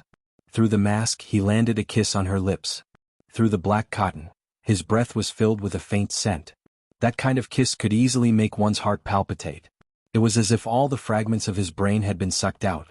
He couldn't think about anything else. It's you, right? A cool breath hit her ear. His handsome face vaguely carried a hint of bewitchment. The person at the commercial square today. That sentence jolted her back to her senses. She didn't deny it directly, instead she asked with a pair of confused eyes, "What commercial plaza?" Chinamo narrowed his eyes. He stared at the face in front of him that always made him lose his rationality. His thoughts drifted. Wasn't it her? Brother Imo, why aren't you saying anything? Bojio seized the chance, asking, "What commercial plaza?" It's nothing. Chinamo was wearing a trench coat. His black hair was a little messy. Coupled with his face, he looked indescribably sexy. Then he reached out and took off his trench coat, placing it over someone's head. Bojio paused. Brother Imo, don't tell me you still don't want to see my face? Who knew that as soon as she finished her sentence? His whole body was lifted up by someone. His lower abdomen was pressed against his shoulder, and his head was hanging down. It was not a comfortable position. Bojio was about to move when she heard his cold voice. "Do you want the whole school to know how I carried you out?" Bojio quietened down. After all, if word of this got out, she would be the one who would be embarrassed. Just thinking about it made the rumors terrifying. For example, when she chased after the Almighty couldn't stand it anymore and planned to dispose of her like a pile of trash. If she attached a photo to prove the truth, then she would really become famous in the school. She was still a boy. Which school hunk would be carried out like this? Hence, a wise man submits to circumstances. It was better for her to be quiet. The other people in room 419 were still asking Jiang Zhua about young Master Qin when the door in front of them opened. Qin Mo walked out with a pile of people on his shoulder? The guys from room 419 glanced at each other. They didn't need to think to know who young Master Qin was carrying. It couldn't be anyone other than the school hunk. However, in their minds their boss was already extremely skilled. How good was young Master Qin at fighting? How could he defeat their boss in just a few minutes? Moreover, he even wanted to take him away. Qin Mo seemed to have noticed their gazes. He tilted his head, his eyes meeting theirs. "What is it?" Nothing. One of them immediately stepped aside. Even though Bojio couldn't see her surroundings since her face was covered, she could hear their deep breaths and their voices. She knew what was going on. There must be a lot of people watching her. In the past, Bojio felt that the Almighty's habit of covering her with his jacket wasn't desirable. Now Bojio grabbed onto the trench coat, afraid it would fall off. Jiang Zhua chuckled playfully. He turned to Qin Mo, "You're really something. That works too." Qin Mo didn't reply. He carried a certain someone on his shoulder and walked out of the male dormitory under the watchful eyes of the guys. Then he stuffed Bojio into the back seat of the Land Rover. Jiang Zhua, who had been following behind him, seemed to have noticed something. His gaze landed on the figure that was smiling lightly at the boy. Suddenly he narrowed his eyes, his tone still sounding like a playboy.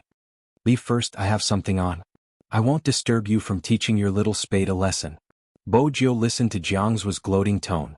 Her situation wasn't as good as it seemed. From the looks of it, the Almighty's suspicions towards her hadn't been dispelled. Moreover, she was staying in the male dormitory. The Almighty didn't seem happy from his tone just now. As expected, the moment the Almighty came over, he carried her and placed her on his long legs. His voice was slow and deep. "Don't worry, I won't touch you now. I'll deal with you when we get home." Bojio replied. "Brother Mo, you should touch me now. The driver is here." Qin Mo sniffed the scent of the youngster's hair. Everything seemed right. When there's no one around, it was too obvious what the Almighty was trying to say. Bojio felt that the interrogation would be more intense than the one in the male dormitory. Why did the Almighty have his eyes on her? She had tried to cover up every single detail.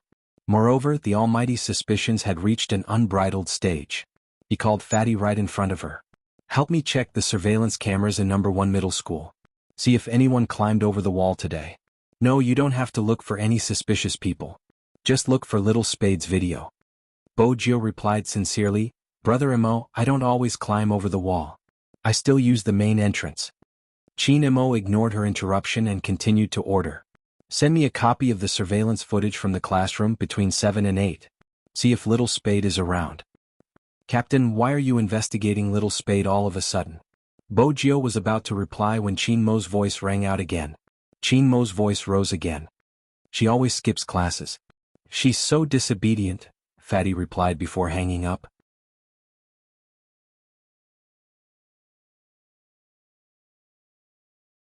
Chapter 977. The night deepened a notch. The students of number 1 middle school had just finished their night revision. The entire school was brightly lit, especially the supper windows and small shops. There were many people queuing up. As the weather got warmer, there were more people buying ice water and Coke. Compared to when they first entered number 1 middle school, all the students were freed. The long forest was filled with people walking, and there were also some girls discussing topics and where to shop on Sunday. Shui Yaoyao had wanted to use this time to play a few games at the internet cafe. Practicing her hand speed had become a habit of hers. She hadn't expected to be stopped by a boy she usually chatted with. The boy was from the next class. He stood tall and handsome in front of Shui Yaoyao, holding a basketball in his hand. He was the type of handsome boy with a good personality. When he smiled, his canine teeth would be revealed, adding to his good looks. This type of boy was well liked in school. Hence, Shui Yaoyao hadn't expected him to stop her. Behind him were two of his best friends. "We have a game later, do you want to watch?" the boy asked. Shui Yaoyao was still holding her book, smiling as she rejected him. The boy smiled. "Forget it, I'll change the question. Do you want to be my girlfriend?" Shui Yaoyao paused, lifting her head, about to reject him. Suddenly, a voice with a hint of a smile came from behind her. "Yaoyao, I don't think Andy wants you to date in high school. Puppy love is forbidden in number 1 middle school."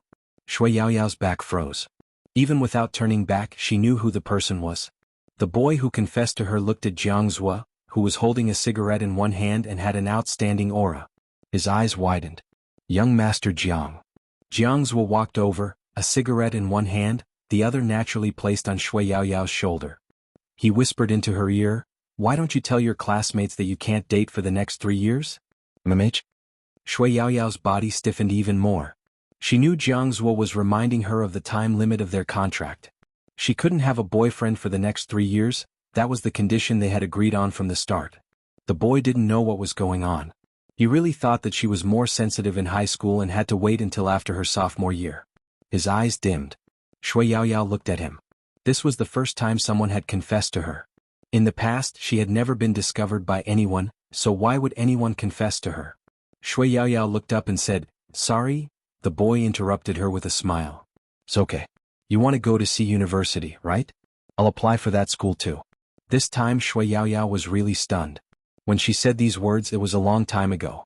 At that time, she hadn't slimmed down and hadn't become an official Supreme Alliance member. She had just returned to school.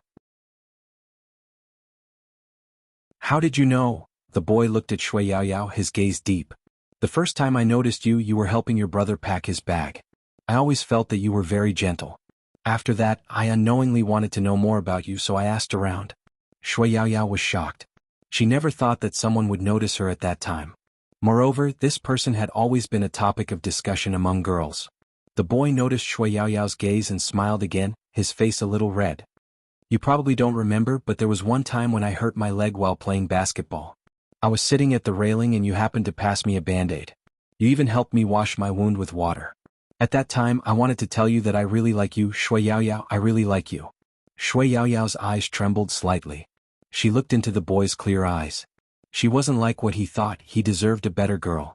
At least not someone like her who had already signed a contract with someone else. Jiang Zhuo stood beside Shui Yaoyao. He looked at the person's side profile, his fingers subconsciously tightened. The frustration in his chest intensified with Shui Yaoyao's reaction, as though he was really about to lose something. He pulled Shui Yaoyao's wrist over, his smile devilish. "She won't go to C University, she will only come to a university. I forgot to tell you, actually, we are in a relationship like yours." With that, Jiang Zhuo pulled Shui Yaoyao into his arms, followed by a kiss, even though it was just a light peck. But at that moment, the boy was already frozen on the spot. Looking at this scene, his throat felt like it was blocked by something, and it was a little sour and uncomfortable. Jiang Zhuo didn't give him a chance to speak, his fingers holding Shui Yaoyao's wrist as he strode out of the school. Along the way, many people turned back to look at them. "Is that young Master Jiang?" "Yes, it really is." "Why is young Master Jiang here? Did he come back with young Master Qin to give a speech as an outstanding graduate? When did that happen? Young Master Jiang doesn't come here often. Isn't the person he's holding Shui Yaoyao's hand? Didn't Shui Yaoyao do all sorts of shameless things to chase after young Master Jiang, making him annoyed? Why is it now? You still don't know?" "Know what? Shui Yaoyao's mother married into the Jiang family. Young Master Jiang is probably here to bring her home. Stop spreading rumors." Although Shui Yaoyao really liked young Master Jiang, she never did anything. It's just that her diary seemed to have been leaked by someone. Everyone has one or two crushes. If you continue spreading rumors, it'll be too much. I'm relieved to hear that. Even though I don't hate Shui Yaoyao, she shouldn't have chased after young Master Jiang. The difference between them is too big. Shui Yaoyao listened to the discussions, but she didn't seem to feel much. It was probably because she had heard it for too long and was used to the difference between them. Similarly, she knew that if she caused a ruckus in school, it would only embarrass Jiang Zhuo. There wasn't a need. It was probably because she had calmed down that she handled things differently from before. "There's no one here now, you can let go of me." After leaving the school, Shui Yaoyao spoke calmly. She was very protective of her hand, not because she was spoiled, but because she had to participate in the most important competition tomorrow. The National League had finally come to this stage. Shui Yaoyao placed all her thoughts on it. She didn't notice that Jiang Zuo's side profile was so cold that it wasn't normal. Jiang Zuo was wondering why she couldn't be like before. Even when she had heard the boy's confession, her reaction had become the reason for Jiang Zuo's subconscious annoyance. He knew he wasn't in the right state of mind, but the scene just now was like a well-edited movie, replaying in his mind continuously. Jiang Zuo clenched his fists, his voice turning cold. I brought you out to let you know your current status. Shui Yaoyao looked at him. I already know. Today isn't the appointed time, I need to play a few games. As for the problem you are worried about, it won't happen for the next 3 years. Young Master Jiang, please do as you please. He had said before that he didn't like dirty people, and the hint he gave her was very obvious. But Shui Yaoyao didn't understand. She had already told him to do as he pleased, but he still followed behind her. At the start, his expression was cold. After walking for a while, when he saw that she had really gone to the internet cafe, his expression turned nonchalant. He even got Uncle Ian to open a computer and sat beside her. Shui Yaoyao didn't bother about him. Young Master's mood was probably that carefree sometimes. She took out her phone and opened Her Highness Jio's WeChat. She was prepared to let Her Highness Jio play a game with her so they could familiarize themselves with the game. The moment she typed, the phone was snatched over. Jiang Zuo looked at her, his usual demeanor at the nightclub. The person you're looking for is being beaten up by Qin Mo. Are you sending him a WeChat message so that Qin Mo can beat him up even more? The truth was just as Jiang Zuo had said. Bo Jio sat in the car, thinking about how to resist the Almighty's beauty and interrogation. As for the classroom, she wasn't worried. She wouldn't act so casually if she hadn't done some preparations. She was worried about what other tricks the Almighty had up his sleeves. The kiss and singing through the mask proved that the Almighty was 90% suspicious of her.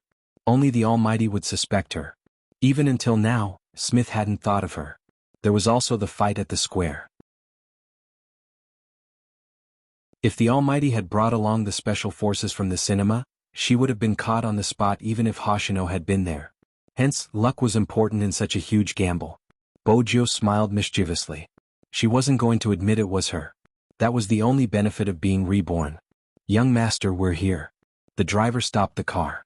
Bojio's ears twitched. Qin Mo spoke faintly into her ears through the windbreaker. Do you remember whose mask it is? Bojio asked in confusion. Isn't it Brother Mo's? Qin Mo didn't reply. He glanced at the youngster wrapped in his windbreaker and reached out to carry her into the building, just like how he had carried a sack in school. Young Master, this is. Madame Zhang rushed over hurriedly. She could only see the youngster's long legs. Qin Mo replied, Young Master Jio.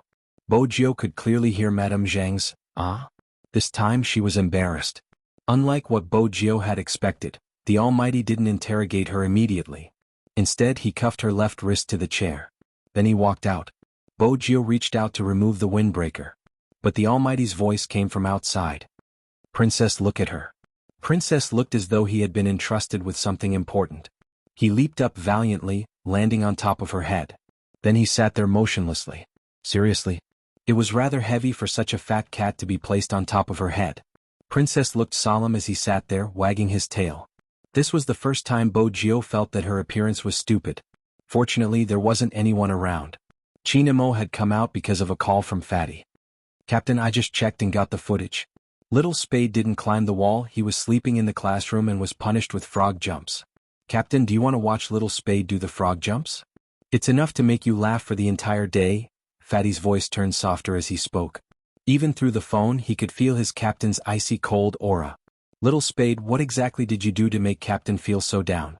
Was he in the classroom the entire time? Qin Mo's gaze dimmed. Didn't he go out? It should be. With his captain's words, Fatty started to doubt himself. Qin Mo replied faintly, I understand, send me all the footage. Yes. After Fatty hung up, he touched his forehead, which was covered in sweat. Captain's aura was exceptionally strong today. Was it because of the finals tomorrow? Fatty wasn't aware that before Qin Mo's call, Director Huang had sent him a message. It was regarding the motorcycle. We found out who the owner is, but the car was reported lost a day ago. The person who lost the car is also from the esports industry, but he isn't from Tokyo. He's the captain of the Japanese team Wuxia Shin. We've checked his background, the esports industry is really different, even the young master of the mafia is there. However, we've eliminated his alibi. He was in a video conference with a bunch of Dragon Mouth subordinates that day, and the staff can testify that he was looking for his tomahawk. We followed the trail and confirmed that the car wasn't just transferred once, it had been transferred before, which means that he really lost the car. When he saw Wuxia Shin's name, Chin Mo's gaze changed. The further he looked, the colder his gaze became. That was because he recalled the two figures that had disappeared in front of his eyes. They had a tacit understanding with each other. Chin Mo lowered his lids and typed. It's true that the car was lost, but who do you think would have the guts to steal a car from the Mafia young master? Or is the Mafia young master just a decoration and the tomahawk can be stolen so easily? Director Huang was confused. Isn't Z always that bold?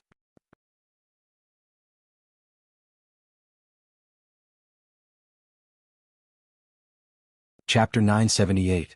Hoshino saw through Wuxia Shin's thoughts and knew it was a good chance to leave some leeway. I'm not sure either.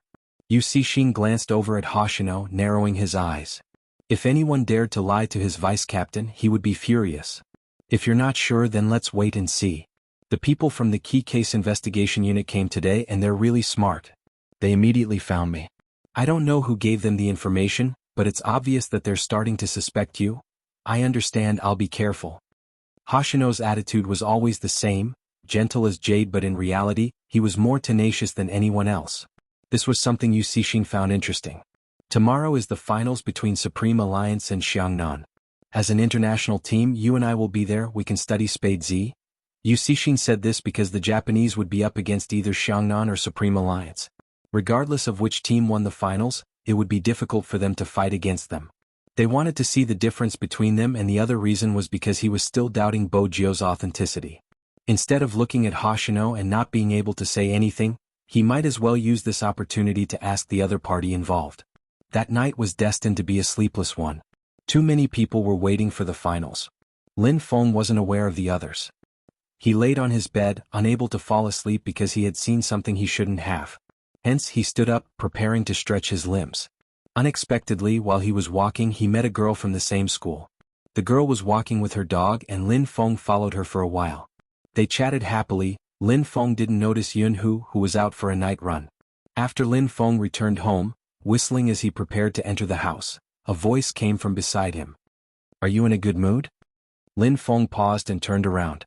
He patted his chest and said, Hu Zi, you'll scare people by appearing so suddenly. Yun Hu's expression didn't look good. Fortunately, the night was in the way. He stood there with one hand in his pocket. He didn't walk towards Lin Feng. His entire being seemed to have melted into the night fog. His tone was calm. What did you and that girl talk about? You seemed so happy. It's just something I usually play with. Lin Feng didn't really care. Yun Hu clenched his fists tightly because he knew that the girl had once wanted to confess to the guy in front of him, but he didn't know why she hadn't. It was probably because of a certain someone's uncertainty. He had to admit that this girl was smart. If she didn't confess, she could be with that guy every day. When the time was right, she could say that she liked him and the effect would be 100 times better. That was it. Yun Hu felt as though something was stuck in his throat. This was because he knew very well that Lin Feng had always wanted to find a girlfriend. Even though he had already promised to give it a try and be responsible to him, in essence, that fellow still liked girls. In just a few seconds, Yun Hu thought of many things. When the words reached the tip of his tongue, they turned into a sentence. It isn't just for fun, right? You have a movie date too. Lin Feng paused when he heard this. Yun Hu's rationality was already on the verge of collapse when he saw Lin Feng chatting and laughing with the girl. Now that he saw Lin Feng's reaction, his eyes sunk. Do you have any self-awareness that you already have a boyfriend? Lin Feng, who was being lectured, frowned.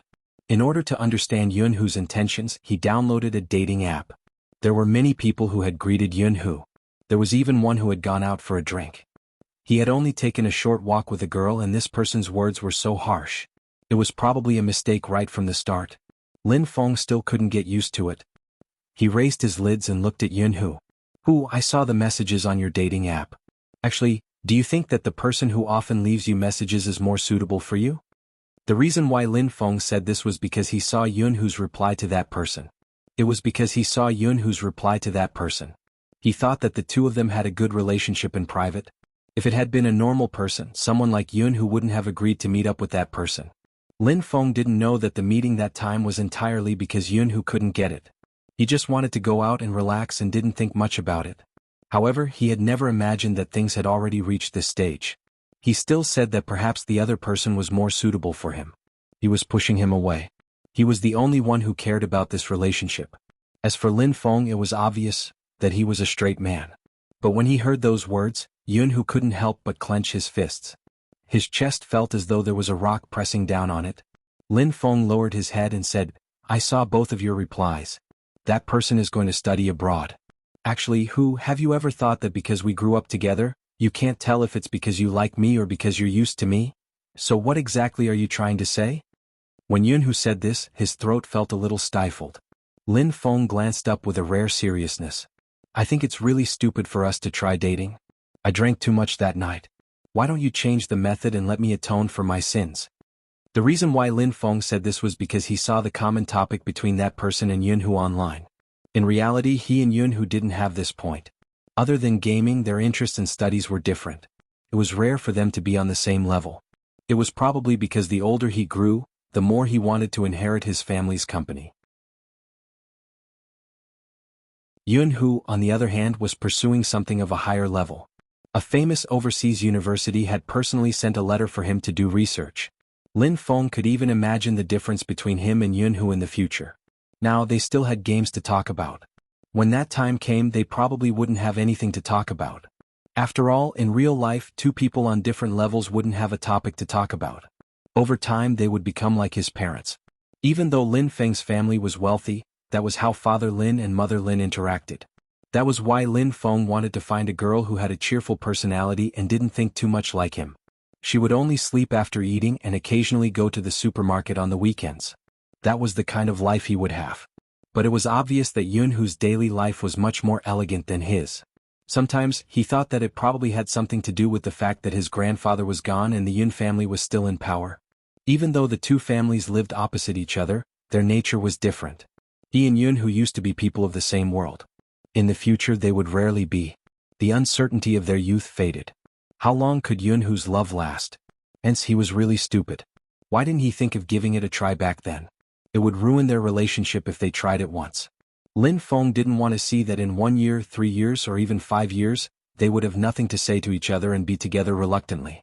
That wasn't what he expected. He predicted that by the time that person came back from abroad, he would also be living like a dog. That way the difference between them wouldn't be especially big. Listening to the man's words, Yun who suddenly felt as though he was on a roller coaster. Not long ago he had finally agreed to try it out with him. Even now, when he closed his eyes, he could still remember how happy he had been. But because of the appearance of a girl, he felt that it was stupid to give it a try. He wanted to retract everything.